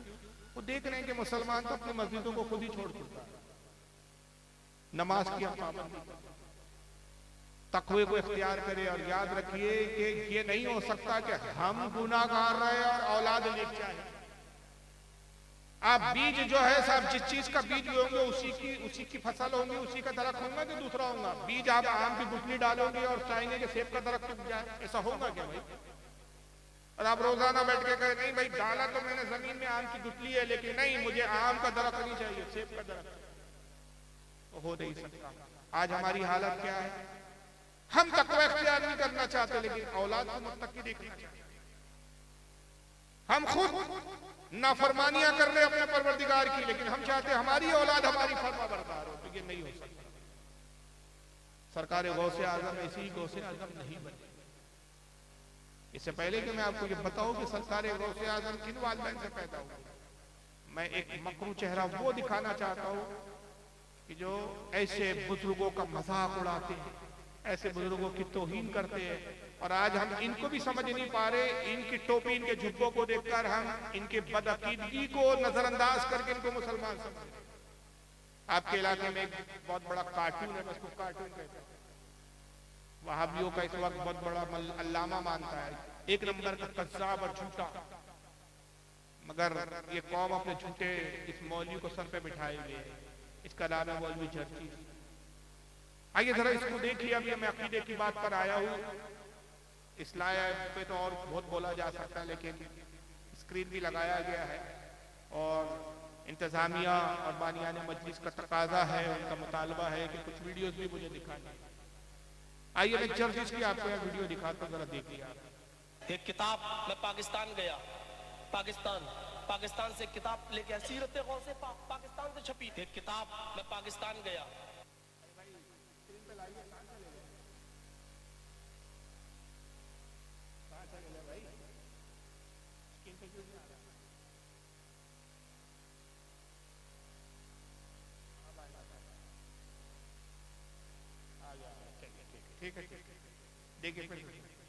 एक किताब, मैं पाकिस्तान गया, पाकिस्तान से किताब लेके आया, सीरत गौसे पाकिस्तान से छपी। एक किताब, मैं पाकिस्तान गया, पाकिस्तान से किताब लेके आया, सीरत गौसे पाकिस्तान से छपी। अरे तो पढ़ के मैं दंग रहे, बड़े पीर साहब अपनी माँ के पेट में और जंगल में उनकी माँ 7 महीने का हमल, अभी 2 महीने बाकी है, और माँ जंगल में। कोई पूछेगा माँ जंगल में क्यों? तो इस पोजीशन में डॉक्टरनी नर्स ये कहती है कि नहीं आराम करो, लेकिन वो साथ गए कहा, जंगल में गई उनकी माँ। बड़े पीर साहब की माँ पर किसी ने गलत नजर डाल दी क्योंकि वो बहुत खूबसूरत थी। बड़े पीर साहब माँ के पेट में बोला हो रहा है, कमीना मेरी माँ पर गलत नजर डाल रहा है, वो अंदर देख रहे हैं कि बुरी नजर डाल रहा है। और जब वो आया और माँ के कपड़े फाड़ने हैं इज्जत लूटने के लिए, तो बड़े पीर साहब माँ के पेट से तलवार लेके भाग गए। ये करामत है, करामत। और बड़े पीर साहब माँ के पेट से तलवार लेके भाग निकले।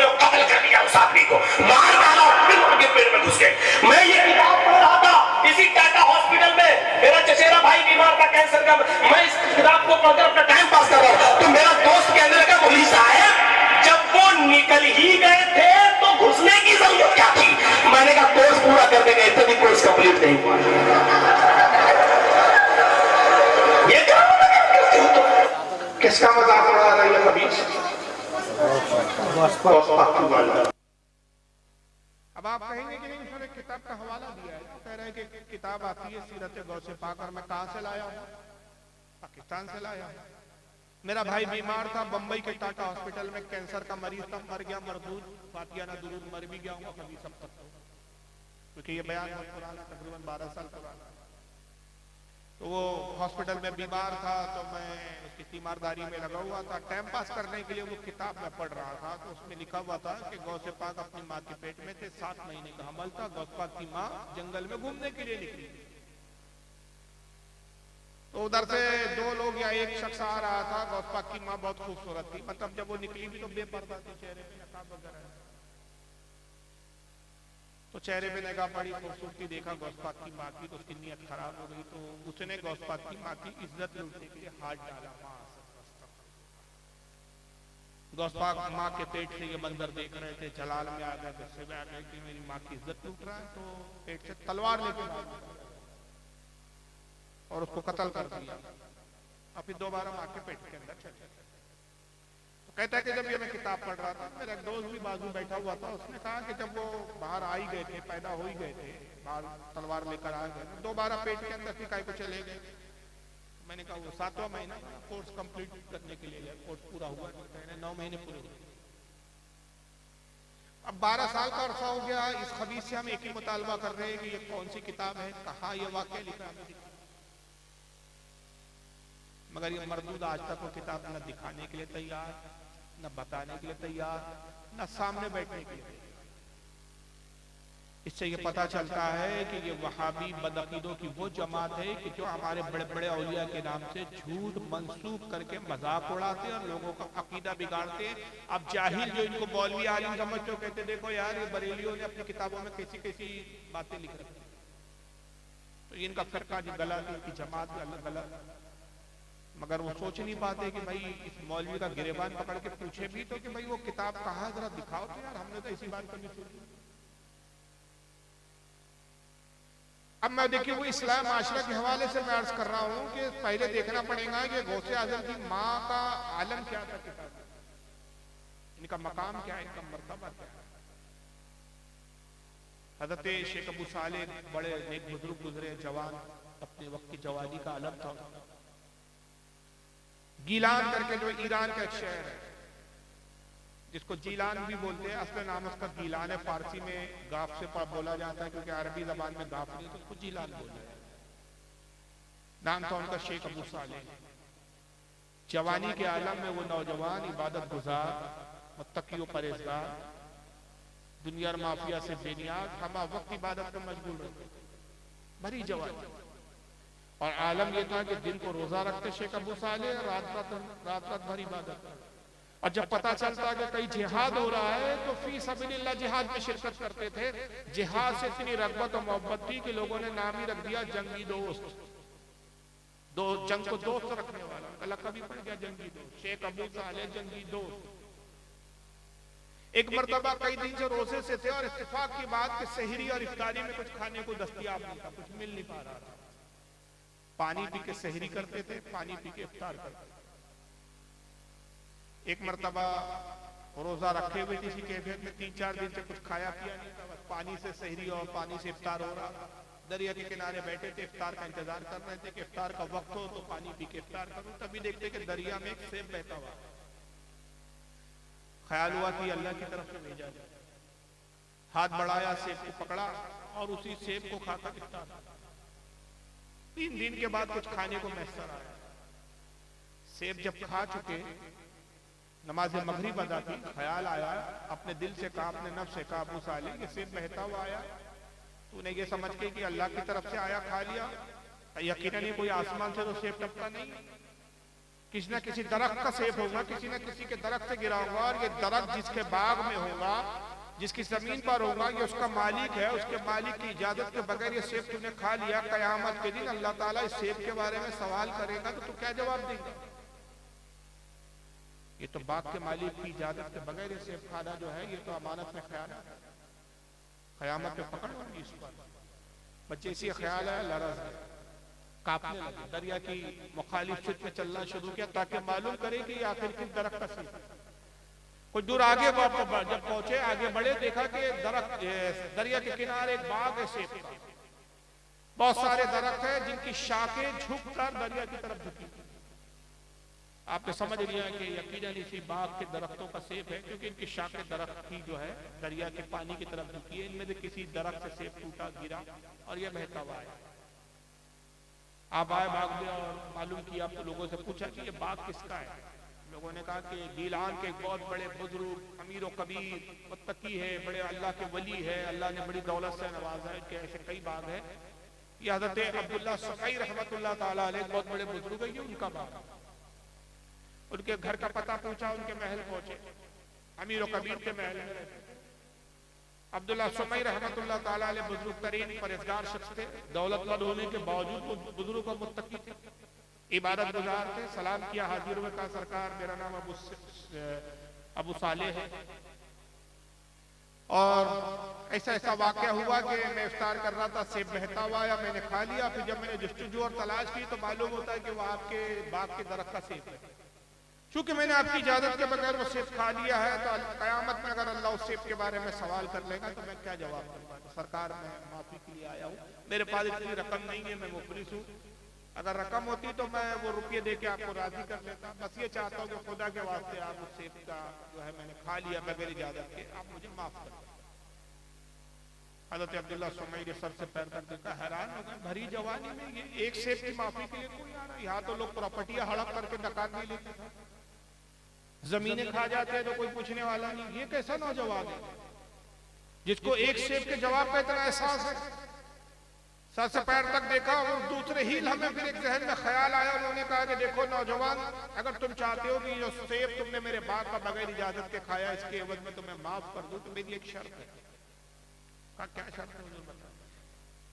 कहा शर्त है कि तुम्हें मेरे बाग की 1 साल रखवाली कर दी। अगर तुमने मेरे बाग की 1 साल रखवाली की तभी मैं तुम्हें इस सेब का जो तुमने खाया है इसकी माफी दूंगा, और अगर तुम्हें माफी नहीं चाहिए तो फिर तुम्हारी मर्जी, तुम जा सकते हो। हज़रत अबू सालेह, शेख अबू सालेह रहमतुल्लाह अलैह ने कुछ देर सोचा, कहा कि हुजूर मुझे मंजूर है, आज से मैं आपके गुलाम हूँ, आपका खादिम हूँ और आपके बाग की रखवाली मेरी। बाग में आया और फिर रखवाली कर। कुछ महीने गुजर गए। एक दिन हज़रत अब्दुल्ला सुमई रहमतुल्लाह ताला अलैह अपने कुछ साथियों और दोस्तों के साथ बाग में पहुंचे। जब बाग में पहुंचे तो हज़रत शेख अबू सालेह को आवाज दी, अबू सालेह दरख्त से कुछ अच्छे सेब तोड़ के लाओ, हमारे कुछ दोस्त आए, उनकी जियाफत करो, मेहमान नवाजी करो, हमारे बाग के सेब इनके सामने पेश करो ताकि वो हमारे बाग के सेबों को खाकर खुश हो जाए। अबू सालेह ने कुछ दरख्त से सेबों को तोड़ा, एक तश्ते में, एक थाल में सजाया, दोस्तों के सामने लाया। अब दोस्तों ने जब सेब खाना शुरू किया, इत्तेफाक से जो भी सेब उठाते थे, दांत लगा के तोड़ते थे, वो सेब जो है बदमजा और खट्टा होता था, मीठा नहीं होता था, लजीज नहीं होता था, बदमजा। वो सेब रख दिया। हज़रत अबू सालेह, हज़रत अब्दुल्ला सुमई ने देखा तो बड़े नाराज हुए, कहा कि अबू सालेह इतने महीने हो गए तुम इस बाग की रखवाली करते हुए, अब तक तुम्हें यह पता नहीं कि किस दरख्त के सेब पक जाते हैं, किस तरह के लजीज है, किस तरह के मिठास किस सेब में होती है, अब तक तुम जान ना सके। सारे सेब खट्टे और एकदम बदमजा ले आए हो। जब ये नाराजगी के साथ कहा तो हज़रत शेख अबू सालेह कमाल कहते हैं कि हुजूर माजरत चाहता हूँ, हकीकत में मैं इस दरख्त के सेब किस तरह के होते मैं नहीं जानता। वजह यह है कि आज तक मैंने इन बागों से एक सेब भी नहीं खाया है, इसलिए कि आपने बाग की रखवाली के लिए मुझे रखा है, सेब खाने की इजाजत नहीं दी थी। बच्चे ऐसी सुलह हज़रत अब्दुल्ला सुमई में तो और हैरान हुए कि इतना अमानतदार, इतना नेकोकार नौजवान तो मैंने जिंदगी में आज तक नहीं देखा। बड़ा बहरहाल मुतासिर हुए, वहां से भी चले आए। जू तू करके 1 साल गुजरा, मुद्दत पूरी हुई। जब साल की वो दिन पूरा हुआ, हज़रत अबू सालेह रहमतुल्लाह ताला अलैह अब्दुल्ला सुमई की महल में हाजिर हुए और कहा कि हुजूर आज 1 साल की मुद्दत पूरी हो गई, मैंने वादे के मुताबिक 1 साल आपकी बाग की रखवाली।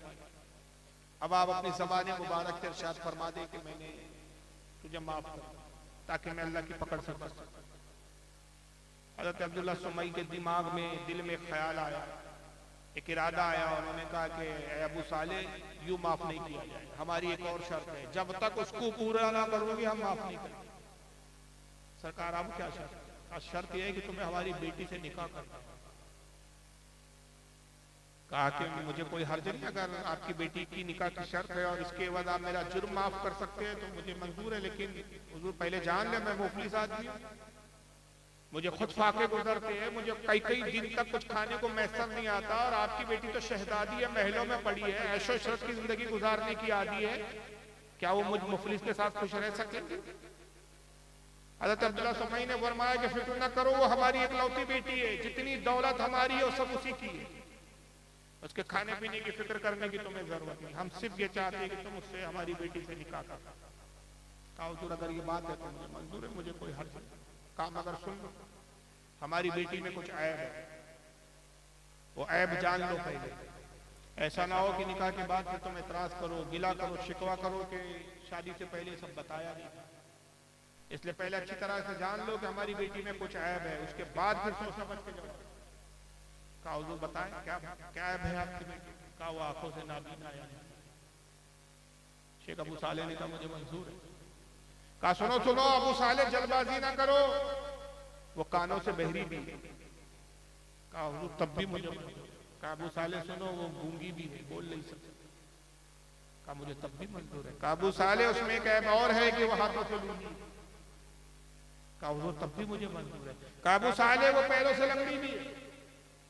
कहा हुजूर मुझे तब भी मंजूर है। कहा अजीब नौजवान हो, ऐसा कोई ऐब नहीं जो मेरी बेटी में नहीं कि वो आंखों से नाबीना है, कानों से बहरी है, मुंह से गूंगी है, हाथों से लूली है, पैरों से माजूर और लंगड़ी है, तब भी तुम ऐसी खातून ऐसी लड़की से शादी करना चाहते हो? शेख अबू साले जवाब देते कि हुजूर अगर आपकी बेटी से शादी करने के बाद अगर आप इस खता और इस गुनाह को माफ कर दे और अल्लाह की पकड़ से मैं कयामत में बच जाऊं तो ये सौदा मेरे लिए बहुत सस्ता है, इसलिए कि अल्लाह की पकड़ इससे बहुत ज्यादा सस्ता। अब्दुल्ला सुमई ने कहा अच्छा ठीक है, जब तुम्हें मंजूर है तो फिर मुझे क्या आ गया, जाओ आज असर के बाद तुम्हारे कोई दोस्त वगैरह उनको ले आओ ताकि मैं निकाह कर दूं। कहा हुजूर मेरा कोई दोस्त नहीं है, मेरा दोस्त सिर्फ परवरदिगार है। अच्छा ठीक है, हम अपने कुछ अजीज और अकारीब को बुला लेते हैं, आज असर के बाद तुम्हारा निकाह हुआ। मगरिब बाद विदायगी हो गई, महली में कयाम था, क्योंकि कोई अबू साले का घर वर तो था नहीं, अपने ही महल में एक कमरा दे दिया गया, दुल्हन को वहां उस कमरे में पहुंचा दिया गया। नमाज ईशा के बाद जब दुल्हन के कमरे में अबू साले पहुंचे, दुल्हन को जैसे सलाम किया, दुल्हन ने जवाब दिया, घूंघट उठाया, दुल्हन को देखा और उल्टे पैर भागा, कमरे से बाहर निकला। सहन में हजरत अब्दुल्लाह सुमई रहमतुल्लाह अलैह अपने दोस्तों के साथ बैठे हुए थे, गप लगा रहे थे, बातचीत कर रहे थे। अबू साले को भागता हुआ आता देखा। कहा अबू साले क्या हुआ, क्यों कमरे से बाहर आया? आज तो तुम्हें अपनी दुल्हन के साथ होना चाहिए, आज शादी की तुम्हारी खास और अहम रात है, पहली रात है। कहा हुजूर मालूम होता है कि दुल्हन तब्दील हो गई, कसम खुदा की ये मेरी दुल्हन नहीं है, किसी और की दुल्हन है। अबू अब्दुल्लाह सुमई मुस्कुराए। कहा तुम कैसे कह सकते हो? कहा हुजूर आपने तो कहा था कि वो आंखों से नाबीना है, मुंह से गूंगी है, कानों से बहरी है, हाथों से लूली है, पैरों से लंगड़ी है, मगर खुदा की कसम मैंने उसमें कोई ऐब ना पाया। जब मैंने सलाम किया तो उसने जवाब दिया तो मैंने जान लिया कि वो बोल सकती है। मैंने घूंघट उठाया तो उसने मुझे निगाह भरकर देखा तो मैंने जाना कि वो देख भी सकती है, और मेरे सलाम को सुना तो मैंने जाना कि वो कानों से सुन सकती है। और जब मैं घूंघट उठा रहा था तो शर्म के मारे उसने घूंघट को मजबूत पकड़ा तो मैंने जाना कि उसके हाथ भी सालिम है। और जब मैं कमरे से भागा तो वो बिस्तर से पलंग से उतर पड़ी तो मैंने जाना कि वो चल भी फिर सकती है, और चेहरा इतना हसीन और जमील, खुदा की कसम मैंने ऐसी हसीन औरत आज तक नहीं देखी। मालूम होता है किसी और की दुल्हन है, ये मेरी दुल्हन नहीं है, मुझे गलत जगह पहुंचा दिया। अब्दुल्लाह सुमई मुस्कुराया। कहा नौजवान मुबारक हो, तुम्हारी ही बीवी है, तुम्हारा निकाह उसी से हुआ और ये मेरी ही साहबजादी है। हुजूर आप तो ये कहते थे, फिर ये क्या था? कहा सुनो मैंने जो कुछ कहा वो झूठ नहीं था, हकीकत था, मगर तुम उनकी ताबीरों को समझ ना सके। मैंने कहा आंखों से अंधी है, इस बुनियाद पे कहा कि आज तक उसने किसी गैर महरम को देखा नहीं है। मैंने कहा कि वो गूंगी है, उसने आज तक कभी अपनी जबान से खिलाफ शरा जुमला कहा नहीं है। मैंने कहा कि कानों से बहरी है, उसने शरीयत के खिलाफ कभी कोई बात सुनी नहीं है। मैंने कहा हाथों से लूली है, कभी शरीयत के खिलाफ उसका हाथ बढ़ा नहीं है। मैंने कहा पैरों से लंगड़ी है, शरीयत शरीयत के खिलाफ उसका कभी कदम उठा नहीं है। मेरी बेटी मुत्तकी और परहेजगार है। मैं खुद फिक्रमंद था कि ऐसी नेक साले बेटी के लिए कहाँ उसके जैसा शोहर तलाश करूं। अल्लाह ताला ने तुम जैसे मुत्तकी नौजवान को मुझ तक पहुंचा दिया। जिसका जो हक था अल्लाह ने वो हक उसको अता फरमा दिया। जाओ, यही तुम्हारी जिंदगी गुजारी अबू साले ने। इन्हीं से फिर जो एक शहजादा पैदा होता है, यही हजरत शेख अब्दुल कादिर जीलानी हमारे गौसे आजम रदी अल्लाह ताला।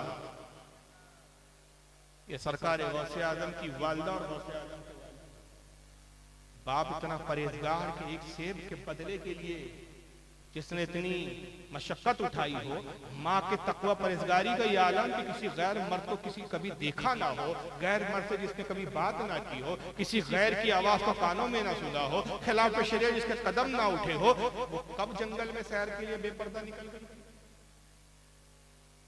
वो कौन सा मौका था कि जब गौसे आजम अपनी वालिदा के शिकम में थे और वो जंगल में 7वें महीने में अकेले तन्हा, बगैर किसी खादिम, बगैर किसी खिदमतगार, बगैर किसी महरम के अकेले तना जंगल में जा रही थी और कोई बदबख्त आके माज़अल्लाह उनकी नामूस पर हमला कर रहा था। शर्म नहीं आती तुमको? बुजुर्गों की तौहीन कर रहे हो खबीस। यकीनन वो तेरी माँ थी, तूने वाकया बदला। वो यूपी के जंगल में लोटा लेके हगने गई थी और वहां 2 लोगों ने तेरी माँ पे हमला किया, उसकी इज्जत तार तार की और तब तू पैदा हुआ उसके नतीजे। अंदाजा लगाइए, जो बड़े बड़े बुजुर्गों की वालिदा का इस तरह मजाक उड़ाई, अपने आप को मुसलमान कहते हैं। अरे तुम अगर गौस पाक को नहीं मानते ना मानो, तुम सरकार गौसे आजम से मोहब्बत ना करते, तुम्हारी बदनसीबी। अगर तुम्हें क्या हक पहुंचता है कि करोड़ों अरबों और सदियों से जिसकी अकीदत बड़े बड़े बुजुर्गों ने मानी हो, जिसकी शान और अज़मत का ये आलम हो कि वक्त के मुजद्दिद ने जिसके बारे में कहा, सर भला क्या कोई जाने कि है कैसा तेरा, औलिया मलते हैं आंखें वो है तलवा तेरा। उसकी इज्जत माँ वालिदा मोहतरमा के बारे में तुम जबान दराजी करो खबीस। और तुम्हें हक नहीं कि अगर मैंने तुम्हारी माँ के बारे में कहा तो तुम शिकायत करो। फारूक रज़वी, हमारी माँ को बदकारा कहा। जब तुम गौसे आजम की वालिदा का एहतराम नहीं कर सकते तो हम तुम्हारी माँ का एहतराम क्यों करें? जैसा बोंगे वैसा पाओगे, गिव एंड टेक, जैसा दोगे वैसा लोगे। इल्म से बात करोगे, इल्म का जवाब। बदतमीजी से बात करोगे तो फिर तुमसे बड़े बदतमीज है, वैसा भी जवाब देते हैं। तो अंदाजा लगाइए, ये वो फिरका है कि जो झूठ बोलने पर आता है तो इतना झूठ बोलता है। और यही खबीस एक दूसरे मकाम पर क्या कहता है, आइए जरा गौसे पाक का इसने मजाक उड़ाया दूसरी जगह, ये जरा सुनिए। थोड़ा सा और आगे बढ़ा मैं, नीचे लिखा हुआ आगे, जब 2 महीने और पूरे हो गए तो बड़े पीर साहब माँ के पेट से बाहर निकले, पैदा हुए। रमजान का महीना था। कौन सा महीना था? रमजान का। सुबह सहरी का वक्त था। माँ ने दूध से लगाया, दूध पी लिया। अजान की आवाज आने लगी, दूध पीना छोड़ दिया। माँ ने सुबह सूरज निकलने के बाद पिस्तान से लगाया लेकिन दूध न पिया। जोहर के बाद दूध से लगाया तो दूध नहीं पिया। असर के बाद दूध नहीं पिया। मगरिब की अजान हो रही थी, बड़े पीर साहब अपनी माँ के दूध से लगे हुए थे। यानी सुबह फजर से पहले पैदा हुए, सहरी की, दूध पिया और शाम को मगरिब के बाद, मगरिब की अजान हो रही थी तो इफ्तार किया। नीचे लिखा है, उसके बाद नीचे लिखा है, नोट करके, वहाबियों, क्या माँ के पेट से पैदा होने वाला ही एकदम रोजा रखता हो, ऐसा नेक आदमी और ऐसा नेक बुजुर्ग क्या तुम्हारे खानदान में भी पैदा हुआ है कोई? ये नीचे लिखा है, वहाबियों, क्या इतना बड़ा बुजुर्ग तुम्हारे खानदान में भी पैदा हुआ है जो पैदा होते ही रोजा रखता हो?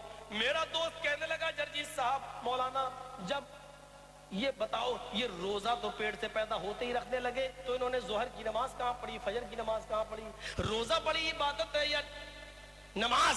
रोजा तो माँ के पेट से पैदा होते ही रख रहे हैं और नमाज पढ़ी नहीं रहे तो नमाज कहां पढ़ी? मैंने कहा चुप, मुझसे क्या पूछता है? नमाज पढ़ी होगी किताब लिखने वाले मौलवी की खोपड़ी में। तू नमाज के बारे में सोच रहा, मैं कुछ और सोच रहा हूं। तो वो कहता, तुम क्या सोच रहे हो? मैंने कहा, मैं ये सोच रहा हूं 2 महीने पहले जब अम्मा के पेट से निकले तो तलवार लेके निकले, मारा, कत्ल किया, फिर तलवार लेकर घुस गए। 2 महीने पूरे हुए तो तलवार अम्मा के पेट में ही छोड़ के क्यों चले आए? वो तलवार कहां गई? अम्मा के पेट में होगी तो चुप नहीं होगी। मैं ढूंढ के मर गया कि वो तलवार कहां गई, आज तक दास्तान नहीं मिली। पता नहीं अरे हम तो तेरे हलाली होने का सर्टिफिकेट ढूंढ तेरा हलाली होना साबित नहीं हुआ, तेरे बाप का ही पता नहीं चल रहा। क्योंकि अगर तेरा बाप होता तो अपने बाप को जानता तो हमसे मुनाजरा करता, और सबसे पहले मुनाजरे में ये साबित करता, 12 साल से मैं इसको ललकार रहा हूँ इस खबीस के बच्चे को, तो हमारे मुझसे मुनाजरा करता और बताता कि भाई ये जो तुम बकवास कर रहा है तलवार वाले वाकई की, ये है कहाँ लिखा हुआ। याद रखिए हमारे किसी आलिम ने बकवास की, मैं जिम्मेदारी से कह रहा हूँ। बहुत सी किताब यहाँ टेबल पे रखी है उसी नाम की, जिस किताब के नाम का लिखा है सीरत गौसे पाक, यहाँ किताब रखी है ऐसी बहुत सारी और भी है। मैं जो सारे बैग में नहीं ला सकता क्योंकि फ्लाइट से मैं सफर करता हूँ, तो जो लोग सफर करते हो जानते हैं कि फ्लाइट में एक लिमिटेड वजन ले जाने की इजाजत है, आप अपनी मर्जी से जितना चाहे नहीं ले जा सकते, 15 किलो से ऊपर आप वजन नहीं रख सकते। तब किताबें, कपड़े, बैग, लैपटॉप ये सब देखना पड़ता है, उसके हिसाब से वजन को सेट करना पड़ता है। कुछ किताबें देखिए, सीरत गौसे पाक, सीरत गौसे आजम, ये दूसरी सीरत गौसे आजम, 3 किताबें मैंने लाई है यहाँ पर, अलग अलग मुख्तलिफ अहले सुन्नत के आलिमों ने लिखा। किसी किताब में ये वाक़या न आज की मौजूदा किसी किताब में वाक़या मिलता है, ना पहले की। हम तो कह रहे हैं कि पूरा गौसे आजम से लेकर आज तक जितनी किताबें गौसे आजम के हालत पर लिखी, किसी भी किताब में तो ये वाक़या पहले दिखा तो दे कि तू झूठ गढ़ के हमें बदनाम कर रहा है। अलबत्ता जहां तक ये बात है कि सरकार गौसे आजम जब पैदा हुए, रमजान का महीना था, आपकी विलादत रमजान में, तो आपकी ये करामत थी कि सहरी के वक्त एक मरतबा आप अपनी वालिदा का दूध पीते थे, फिर दिन भर नहीं पीते थे, सीधा फिर इफ्तार में पीते थे। यहाँ तक कि जब 29 का ईद के चांद का मसला आया, 29 को चांद बदली की वजह से, बादल और कोहरे की वजह से नजर नहीं आया, इख्तलाफ हो गया क्या चांद हुआ या नहीं हुआ, शहादत ठीक से मिल नहीं पा रही। उस जमाने के काजी जो थे जीलान के, वो बड़े वली कामिल थे, उन्होंने कहा कि जाओ मुझे मालूम हुआ है कि शेख अबू साले का जो बच्चा पैदा हुआ वो सहरी में दूध पीता और इफ्तार तक नहीं पीता, जाके देखो कि आज सहरी में उस बच्चे ने दूध पिया है या नहीं पिया है। अगर दूध पिया है तो फिर आज का रोजा है, और अगर सहरी के वक्त वो बच्चा दूध ना पिए तो इसका मतलब आज ही। जब घर आए तो मालूम हुआ कि शेख अब्दुल कादिर जिलानी ने दूध पिया है, तो पूरी आबादी ने जो है रोजा। ये करामत है, और इसको किन लोगों ने लिखा, अगर मैं फहरिस्त बयान करूं, ये मुनाजरे में बैठ गया तो पाजामे में मुझे किताबें ला दी इस खबीस लोग। मैं सिर्फ एक किताब लाया हूं दिखाने के लिए कि ये वाकया किस जैसे बुजुर्गों ने लिखा। ये है किताब बहजतुल असरार, ये अरबी जबान में बैरूत से छपी है, किसी बरेलवी ने नहीं छापा। बैरूत कहाँ है? मिस्र, इजिप्ट, लेबनान, मिस्र से छपी है, वहां से बुलाई। बहजतुल असरार अरबी का नुस्खा, लिखने वाले कौन है इसके? हजरत इमाम अबुल हसन बिन यूसुफ बिन जरीर अश-शतनूफी, 713 हिजरी में इनका इंतकाल हुआ। आला हजरत को छोड़िए, आला हजरत के दादा परदादा का भी वजूद नहीं, तो ये कोई बरेलियों ने नहीं लिखा है। और अबुल हसन शतनूफी इतने बड़े आलिम हैं, बहरहाल वो चीजें शायद आपके जहन, आपके समझ से थोड़ा ऊपर हो जाए, इसलिए मैं नहीं बयान कर रहा हूँ, छोड़ रहा हूँ। जिस दिन ये मुनाज़रे में बैठे तो बताऊंगा कि इमाम अबुल हसन शतनूफी के बारे में कितने बड़े बड़े मुहद्दिसीन ने अपनी क्या क्या राय दिया। हाफिज ज़हबी, इब्न हजर अस्क़लानी, बड़े बड़े आलिम और मुहद्दिस हैं जिन्होंने इनकी सिफ़ाहत पर, इनके सच्चे होने पर मोहर लगाई। तो ये बतौर करामत है, और करामत कहते ही उसको जो अक्ल में ना आए, अक्ल में आ जाए तो करामत नहीं। और करामत का इनकार करने वाला गुमराह और बददीन है, इसलिए कि करामत हमारे अकायद में, जिस तरह और अकायद की चीजें हम तस्लीम करते हैं, उसी तरह औलिया की अकायद जो है करामत को कभी तस्लीम करते हैं। चुनांचे इमाम आजम अबू हनीफा रज़ियल्लाहु ताला अन्हु अपनी किताब अल-फ़िक़्हुल अकबर सफ़ा 18 में फरमाते हैं, वल आयातु लिल अंबियाई वल करामतु लिल औलियाई हक़्क़ुन, कहते हैं अंबिया से मौजूज़ों का जाहिर होना और औलिया से करामत का जाहिर होना ये हक है। हज़रत इमाम अबू जाफर अहमद बिन मोहम्मद ताहवी 321 हिजरी में इनका इंतकाल हुआ। अक़ीदतुत ताहविया सफ़ा नंबर 46 पर लिखते हैं, व नुअमिन बिमा जाअ मिन करामतिहिम, कहते हैं कि हम औलिया किराम की करामतों पर ईमान रखते हैं। हमारा ईमान है कि औलिया से करामतों का सुदूर होता है। और भी बड़े बड़े बुजुर्गान दीन है जिनकी अक़वाल यहाँ मौजूद है किताबों से, जैसे हज़रत इमाम सादुद्दीन तफ्ताज़ानी है, उनकी शराउल अक़ायद है। इसी तरह शाह अब्दुल मुहद्दिस दहलवी की तक़्बुल ईमान है। इमाम इब्न हजर अल-हैतमी अल-मक्की अश-शाफ़ई की फ़तावे हदीसिया है। हज़रत इमाम अल्लामा यहया की कलायदुल जवाहिर है, इमाम यूसुफ नबहानी की जामे करामत औलिया, कई मुहद्दिसीन ने यहाँ से वहां तक लंबी फेहरिस्त है, हर किसी ने लिखा है कि करामत औलिया की हक है, उस पर ईमान रखना जरूरी है। अब रास का ये एतराज कि जब रोजा रखा तो नमाज क्यों नहीं पढ़ी, रोजे से बढ़कर नमाज है। अरे खबीज उस वक्त गौसे आजम की जो उम्र थी कम सी नहीं की, आप बालिग नहीं हुए, रोजा नमाज कब फर्ज होते हैं, बालिग होने पर। ना उन पे नमाज फर्ज थी ना उन पर रोजा फर्ज था। अगर उन्होंने रोजा भी रखा तो बाहैसियत फर्जियत के नहीं रखा, बतौर करामत के जाहिर किया। तो कोई उन पर लाजिम जरूरी नहीं था, नमाज उन पर फर्ज नहीं थी कि उसकी अदायगी करते, कि उन्होंने नमाज छोड़ दी तो एतराज किया जाए कि नमाज क्यों छोड़ दी और रोजा क्यों रखा। और रोजा करामत के इजहार के लिए रखा, नमाज की फर्जियत उन पर फर्ज था ही नहीं, तो नमाज की कोई जरूरत ही नहीं थी। तो इतनी बात इस खबीज के समझ में नहीं आ रही। अरे एतराज तब होता कि साहब वो बालिग होते और उस बालिग होने पर रोजा रख रहे या फिर नमाज नहीं पढ़ रहे, तो आप कहते कि भाई देखो रोजा तो ले लिया और उससे अफजल नमाज है उसको छोड़ दिया। वो तो मुकल्लफ ही नहीं थे शरीयत के, न शरीयत उस वक्त उन पे नाफिज होती थी, क्योंकि बालिग जब तक ना हो ना रोजा फर्ज है ना नमाज फर्ज है। और ये तो वो वक्त है कि अभी विलादत हुई है, विलादत को 1 महीना भी पूरा नहीं। तो ये खबीर इस तरह से मजाक उड़ाता है। और देखिए और उसी किताब के हवाले से इतने झूठी बकवासी की है इसने कि अल्लाह की पनाह। चलिए वो बहुत लंबी बात हो जाएगी, मैं एक वीडियो आखिरी में दिखा देता हूँ। अब आइए ये देखिए, अच्छा झूठ कैसे पकड़ा जाता है। भाई भाई सीरत गौस जो मिल रही है बरेली के अंदर, सीरत गौस जो मिल रही है बरेली के अंदर लिखा हुआ है, मेरे मुरीदो अगर अल्लाह तुम्हें जहन्नम में डाल दे तो बेधड़क चले जाना, फिक्र मत करना। पीर साहब का जवाब क्या था, अल्लाह अगर तुम्हें जहन्नम में डाल दे तो चले जाना, घबराना नहीं। मैं जहन्नम में थूक दूंगा, जहन्नम ठंडी हो जाएगी। मैं जहन्नम में थूक दूंगा, जहन्नम ठंडी हो जाएगी।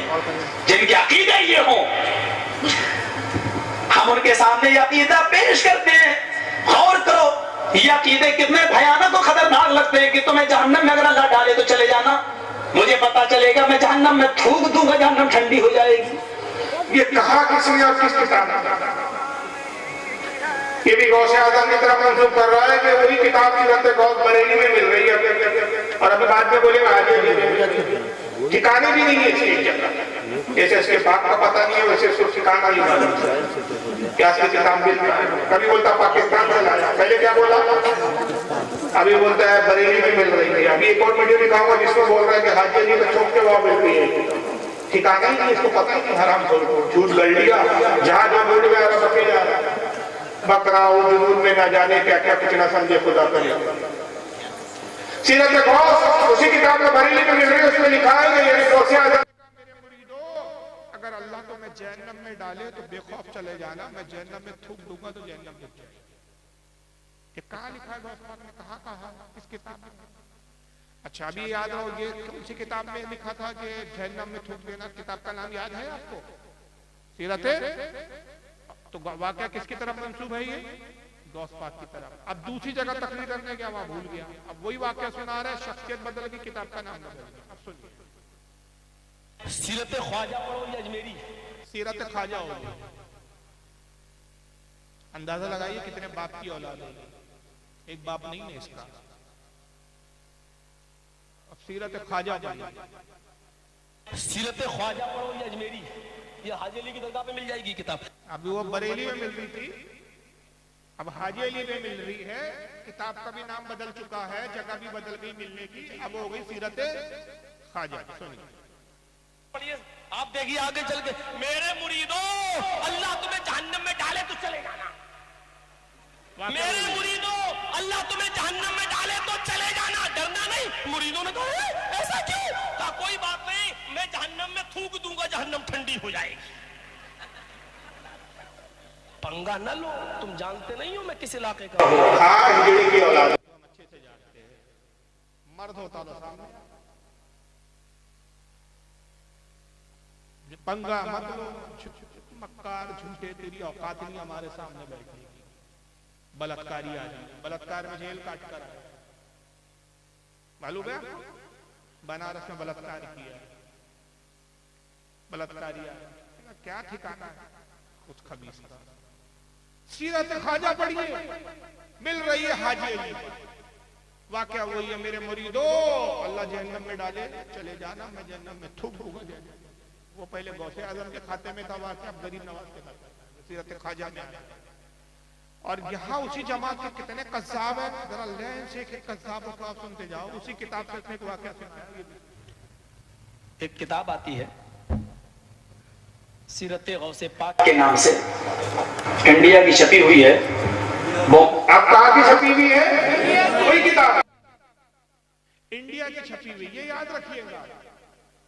और किताब कहाँ मिल रही है वो भी सुनिए। एक किताब आती है सीरत गौसे पाक के नाम से, इंडिया की छपी हुई है, बॉम्बे से छपी हुई है। सीरत गौसे पाक हाजी अली की दरगाह पे मिल जाएगी, थोक के भाव बिकती है किताब। कीमत भी बहुत ज्यादा नहीं है, सिर्फ 75 रुपए इंडियन करेंसी। लिखा है 181 सफे पर देखेंगे, लिखा हुआ है गौसे आजम दस्तगीर। अब दस्तगीर का माना देखिए क्या लिखा हुआ है। बड़े पीर साहब ने अल्लाह से कहा कि दिखाओ ये सातों आसमान तूने कैसे बनाए।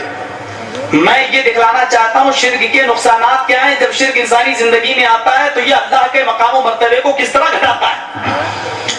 बड़े पीर साहब अल्लाह से कह रहे हैं, गौसे पाक अब्दुल कादिर जिलानी, कि मुझे दिखलाओ ये सातों आसमान तूने कैसे बनाए। गोया कि ये इंजीनियर थे, सिग्नेचर इनको करना थे। अल्लाह ताला इनको लेके चला। पहला आसमान देखा, का बिल्कुल ठीक। दूसरा देखा, कहा मुस्तहसन, अच्छा है। तीसरे को भी पास कर दिया। चौथे आसमान पर जब अल्लाह पहुंचा तो उसको भी पास कर दिया कि ये भी ठीक। छठे आसमान पर जब अल्लाह पहुंचा, पांचवा छठे पर, तो वहां से अल्लाह का पैर फिसला। बड़े पीर साहब का पैर नहीं फिसला, मैं बोलने में गलती नहीं कर रहा हूं। अल्लाह का पैर फिसला और छठे आसमान से अल्लाह गिरा और वो गिरकर नीचे चौथे आसमान पर आया। बड़े पीर साहब ने अपना दाहिना हाथ बढ़ाया और अल्लाह को खींच लिया, पकड़ के उनको उठा लिया। गिरने से, जमीन पर आने से उनको रोक लिया, हाथ पकड़ा और उनको खींचा और ऊपर चढ़ा लिया। उस दिन से उनका नाम पड़ गया दस्तगीर, हाथ बढ़ाकर अल्लाह को खींचने वाला। ये दस्तगीर का माना ये है। ये दस्तगीर का माना है हाथ बढ़ाकर अल्लाह को खींचने वाला। ये लुगत इसकी अम्मी ने लिखी जिसमें ये माना है, क्योंकि हमारे अहले सुन्नत की किसी किताब में ये ना वाक़या है ना ये दस्तगीर। दस्तगीर के माना क्या है हमारे यहाँ? हाथ बढ़ाकर मदद करने वाला। किसकी मदद करने वाला? लोगों की। अल्लाह मदद लेने से पाक, अल्लाह पूरी कायनात का मदद करता। तो ये किताब सीरत गौसे पाक है, जर्जी साहब ने बयान किया। हाजी अली पे थोक के भाव मिलती है, कीमत भी बताई जनाब ने। अब सुनने वाला बड़ा मुतासिर, यार देखो मौलाना कितना परफेक्ट बता रहे हैं, कितना हवाले के साथ किताब मिलती है, एड्रेस बता दिया भाई हाजी अली पे। छपी कहाँ से? बम्बई से छपी, ये भी बता दिया। कीमत कितनी है ये भी बताया मौलाना ने, 75 रुपए इंडियन करेंसी के हिसाब से। सफा नंबर कौन सा है किताब का? 179। एक चीज नहीं बताई जो सबसे अहम होती है किताब में, किताब का लिखने वाला कौन? क्यों? वो बता देता तो पोल बोल जाता। लेकिन चलिए बहरहाल मैं इस पर भी ज्यादा तबसरा नहीं कर रहा हूँ, तबसरे की जरूरत भी नहीं है आपको। बस एक ही बात मैं अर्ज कर रहा हूँ कि ये हमारी किसी किताब में इस तरह का कोई वाकया लिखा हुआ नहीं है तो इसको हमारा चैलेंज है कि बैठ जाए दिखाए सबसे पहले। मगर अभी इसने जो बयान किया उसको याद रखिए। इसकी पूरी जमातों में कितने बड़े कज़्ज़ाब और झूठे हैं वो जरा देखते चले आप। इसने ये दावा किया कि अल्लाह ताला गौस पाक को कहां ले गया? छठे आसमान पर। बस इसको अब याद रखिए। अब आइए वही वाकया दूसरा मौलवी इसी फिरके का वो सुना रहा है आपको। इसका नाम है हाफिज जावेद रब्बानी, बहुत मशहूर है, पीराने पीर अब्दुल कादिर जिलानी। मालूम है? हाँ, दस्तगीर बहुत मशहूर है और लोग भी क्या है, बहुत से लोग दस्तगीर रखे हुए भी हैं। तो दस्तगीर है हाथ पकड़ने वाला। और ये लक़ब अब्दुल कादिर जिलानी को कैसे हुआ मालूम है आपको? इसके बारे में वाक़िया लिखते हैं, कहते हुए भी डर लगता है कि कहीं हमारे तौहीद में खलल ना आए। झूठ बोल रहा है, लेकिन देखिए भूमिका कैसे बनाते हैं, माहौल कैसा बना, डरते बोलते मुझे डर लग रहा है हमारी तौहीद में खलल ना आ जाए। अबे तुमको देख कर तुम्हारा बाप भी डर रहा है, मेरे बच्चों झूठ बोलने में तुमने मेरा रिकॉर्ड तोड़ दिया। इतना झूठ तो मैं भी नहीं बोलता। बैकग्राउंड ऐसा कि सुनने वाले को लगे कि यार इनसे ज्यादा साइसूद, इनसे ज्यादा सच्चा तो कोई है ही नहीं। बोलते हुए डर लगता है तौहीद में खलल ना आए, तौहीद में खलल ना आए। लेकिन इस वजह से नकल कर रहा हूं ताकि तौहीद आपके जहनों में बैठ जाए। तो लोग लिखते हैं कि एक मर्तबा अल्लाह और अब्दुल कादिर जिलानी दोनों सैर को गए थे। हाँ, सैर, बाग में टहलते टहलते नऊज़ु बिल्लाह सुम्मा नऊज़ु बिल्लाह, अल्लाह का पैर फिसला गए, अब्दुल कादिर जिलानी पकड़ को उठाए गए। हाँ, याद रखिए ये बिल्कुल उसी के लिए वह नाम पड़ा हुआ है, इसके पीछे वाक़िया है। जबकि मुशरिकीन मक्का का अकीदा यह था कि वो सबको पनाह देता है, उसे किसी की पनाह की कभी जरूरत नहीं। आज के मुसलमानों का अकीदा इतना गया गुजरा है, कहते हैं कि अब्दुल कादिर जिलानी अल्लाह को पकड़ के उठाए। अरे कौन सा मुसलमान का अकीदा है? किस किताब में लिखा है? बेगैर तो दिखाओ भी तो, बताओ भी तो। मर्दानगी नहीं है तुम में, बैठो तो सामने हमारे। और ऐसा नहीं है आप सोच रहे होंगे भाई ये तो तुमने जलसों में चैलेंज किया, ये तो बेचारे अपने हैं, इनको कैसे खबर। भाई जर्जिस के घर पर गया, उसके घर के सामने 2 बार जलसे हुए, ललकारा है। जलसों से पहले उसको इत्तला दी गई है कि आज फारूक रज़वी सुबह 10 बजे आएंगे। 12 बजे से लेकर नमाज ज़ोहर के बाद से मगरिब तक पूरा वक्त है आपके लिए। आना चाहते हैं, बैठना चाहते हैं, घर से फरार हो गया कभी। ये चेन्नई का रहने वाला है, चेन्नई में गया। हाफिज एहसान कादरी मेरे साथ थे श्रीलंका के, हम दोनों का जलसा एक साथ। और हमारा जहाँ जलसा, उस जलसा गाह से बामुश्किल 100 कदम की दूरी पर इसका मरकज और घर। बाज़ाब्ता हमने वहाँ पैगाम पहुंचाया बाकायदा कि भाई हम यहाँ आए हुए हैं, पूरा दिन है, रात में तकरीर के बाद भी पूरी रात है, आप वक्त दीजिए और हम आपसे मिलना चाहते हैं। बाकायदा तहजीब और तमद्दुन के साथ, तहजीब के साथ पूछा गया, कोई गाली गलौज भी नहीं की कि भाई हम मिलना चाहते हैं आपके मरकज, हम आएंगे, 2 लोग आएंगे और आप हमको किताब दिखाइए कहाँ लिखा है। जिसने लिखा है सबसे पहले उस पर कुफ्र का फतवा हम लगा देंगे। मगर उसने पैगाम भेजाया कि आप बिल्कुल ना आइए, हमें कोई बात नहीं करना है, और अगर आप जबरदस्ती आएंगे तो हम पुलिस कंप्लेन करेंगे कि हमारा हमला करने आए हैं और गड़बड़ करने आए हैं। ये इतनी फटूक हो। चलिए, बहरहाल जर्जिस ने कहा था कि अल्लाह गौस पाक को आसमान में ले गया, पैर फिसला, गौस पाक ने बचाया। इसने कहा ले गया बाग में। अब ये दूसरा तीसरा कस्साब एक और पैदा हुआ, उसको सुन लीजिए। उसी फिरके का उसी जमात का मौलवी खलीलुर रहमान नाम है इसका। अब इसको सुन। हैरान होता हूँ, इंडिया में छपी, इंडिया में छपी, या सब में पाकिस्तान में बैठ के बोल रहा है। सब एक ही, कहीं भी हो सभी एक ही थाली के चट्टे बट्टे, एक हमाम में सब नंगे। सुनिए, इंडिया से एक किताब छपी, पीर अब्दुल कादिर जिलानी की सीरत। उसका नाम है सीरत गौसे आज़म, सीरत गौसे आज़म। इसी में वो किताब छपी, उसके सफा नंबर 81 पर मेरे पास मोबाइल में उसका अक्स, उसका फोटो। अच्छा, फोटो अब मौजूद है और दलील क्या दे रहा है? किताब है छपी इंडिया में, किताब इसके पास नहीं है, फोटो है इसके पास। अब ऐसे तो कोई भी किसी का फोटो बना सकता है। आजकल तो आप देख लेते हैं कोई किसी के भी साथ फोटो बना, फोटो कोई दलील बनती है। दावा किताब का है, दिखा रहे, यानी दावा ये है, नाम लिखा है आईडी कार्ड पे।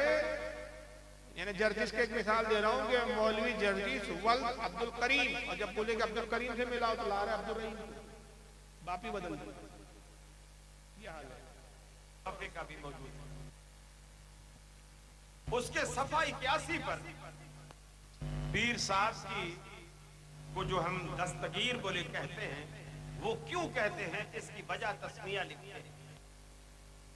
कहते हैं कि अल्लाह ताला और पीर अब्दुल कादिर जिलानी दोनों जन्नत में सैर कर, दोनों जन्नत में सैर कर रहे हैं। आगे केले का छिलका पड़ा हुआ था। नऊज़ बिल्लाह, नऊज़ बिल्लाह, नऊज़ बिल्लाह। अल्लाह की नजर न पड़ी, पाँव पड़ गया। केले के छिलके पर अल्लाह की नजर न पड़ी, पाँव पड़ गया। फिर केले का छिलका क्या करता है वो तो आपको पता ही है। अल्लाह फिसल गया, नऊज़ बिल्लाह बिन ज़ालिक। और पीर अब्दुल कादिर जिलानी चूंकि हाथ पे हाथ लेके चल रहे थे जन्नत में, तो जब अल्लाह ताला नऊज़ बिल्लाह फिसले तो पीर साहब ने फौरन हाथ खींच लिया, तो अल्लाह को गिरने से बचा, अल्लाह ताला को गिरने से बचा। तो अल्लाह ताला ने कहा, ऐ अब्दुल कादिर जिलानी, तूने हमारा हाथ पकड़कर हमें गिरने से बचाया है, जाओ आज से तुम्हारा लक़ब दस्तगीर।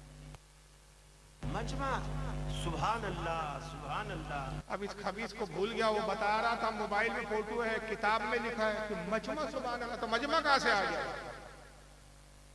ये याददाश्त है, वो फारसी में बोला जाता है दुरुक गोरा हाफजाना बादशाह, झूठे का हाफजा।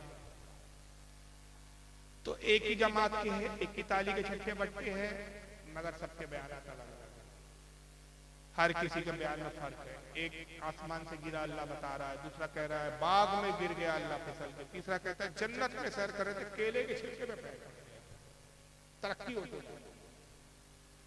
बहरहाल चलिए, मैंने वादा किया था ज्यादा वक्त नहीं लूंगा क्योंकि वैसी भी ठंडी बढ़ रही है, और मैं अपने शायर इस्लाम का शुक्रगुजार हूँ कि उन्होंने अपना वक्त, मैं ये कहूँगा उनका वक्त आप उनको सुनना चाह रहे थे लेकिन मैंने उनको रोक कर बीच में हायल हुआ, तो उन्होंने अपना वक्त मुझे दिया, मैं उसके शुक्रगुजार हूँ। आखिरी में सिर्फ 2 क्लिप पे स्टैंड करूंगा 5-5 मिनट की है कि ऐसा खबीज जो इतना बड़ा झूठा ये जर्जिस, उसकी तारीफ में उसकी जमात के ये चमचा,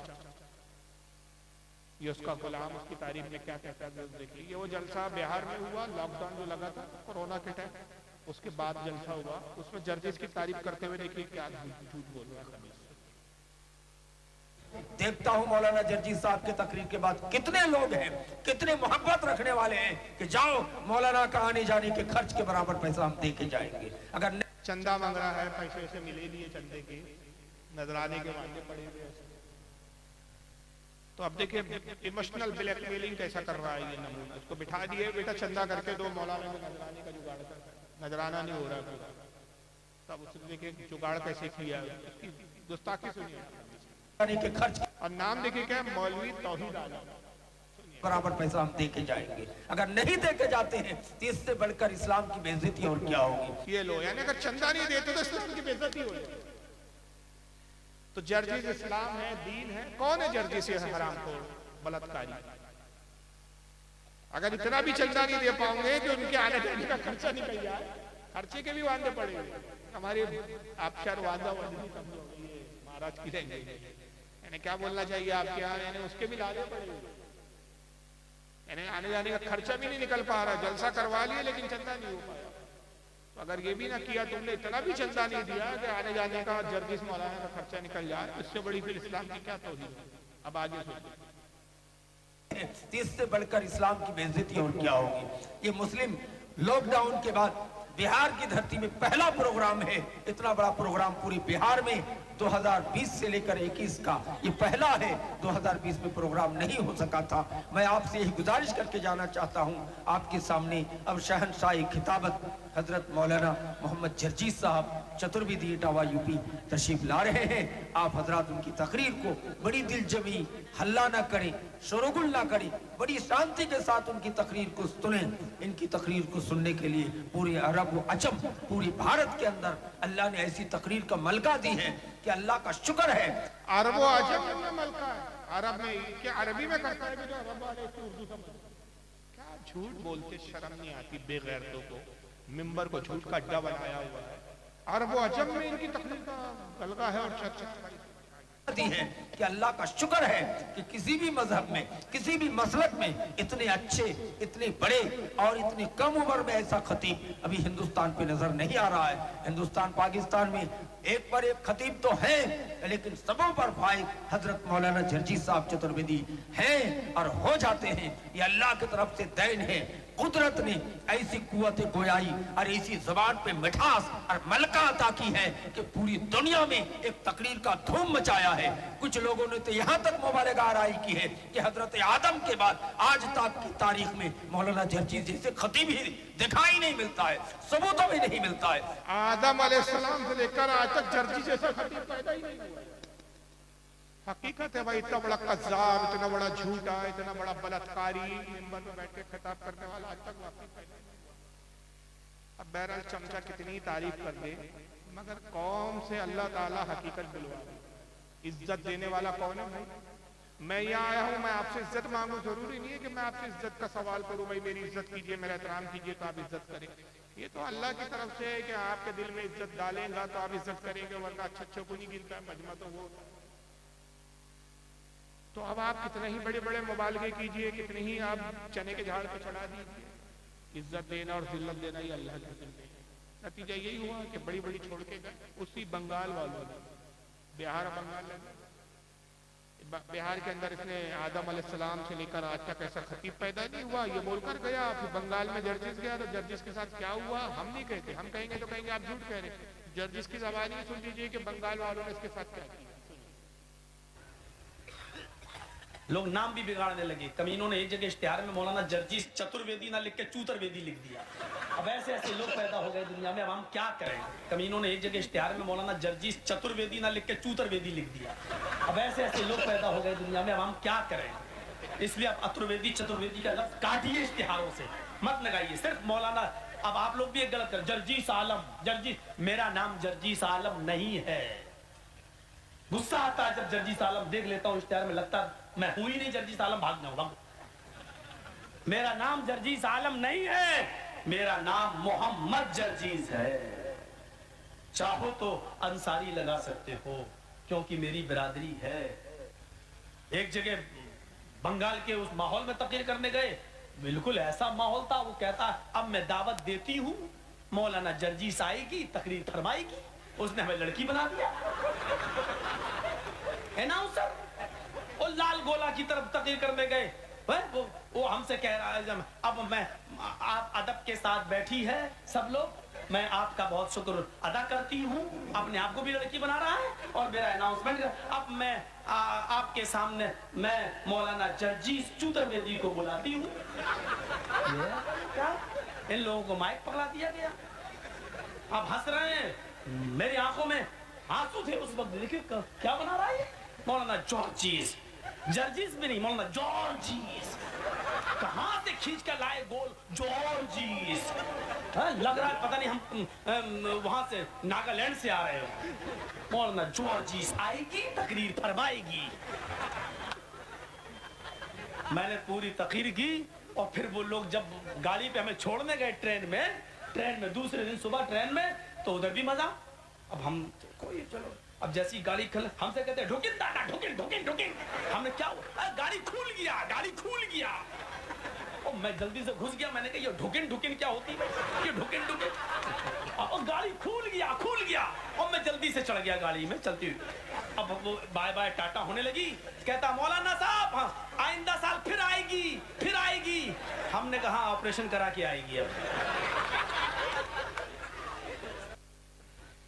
तो उसने खुद अपनी औकात, अपनी ज़बानी बता दिया कि ऑपरेशन करा के आएंगी, कभी यहाँ आ जाए आप उससे जरूर पूछना ऑपरेशन करा ली, ये जरूर।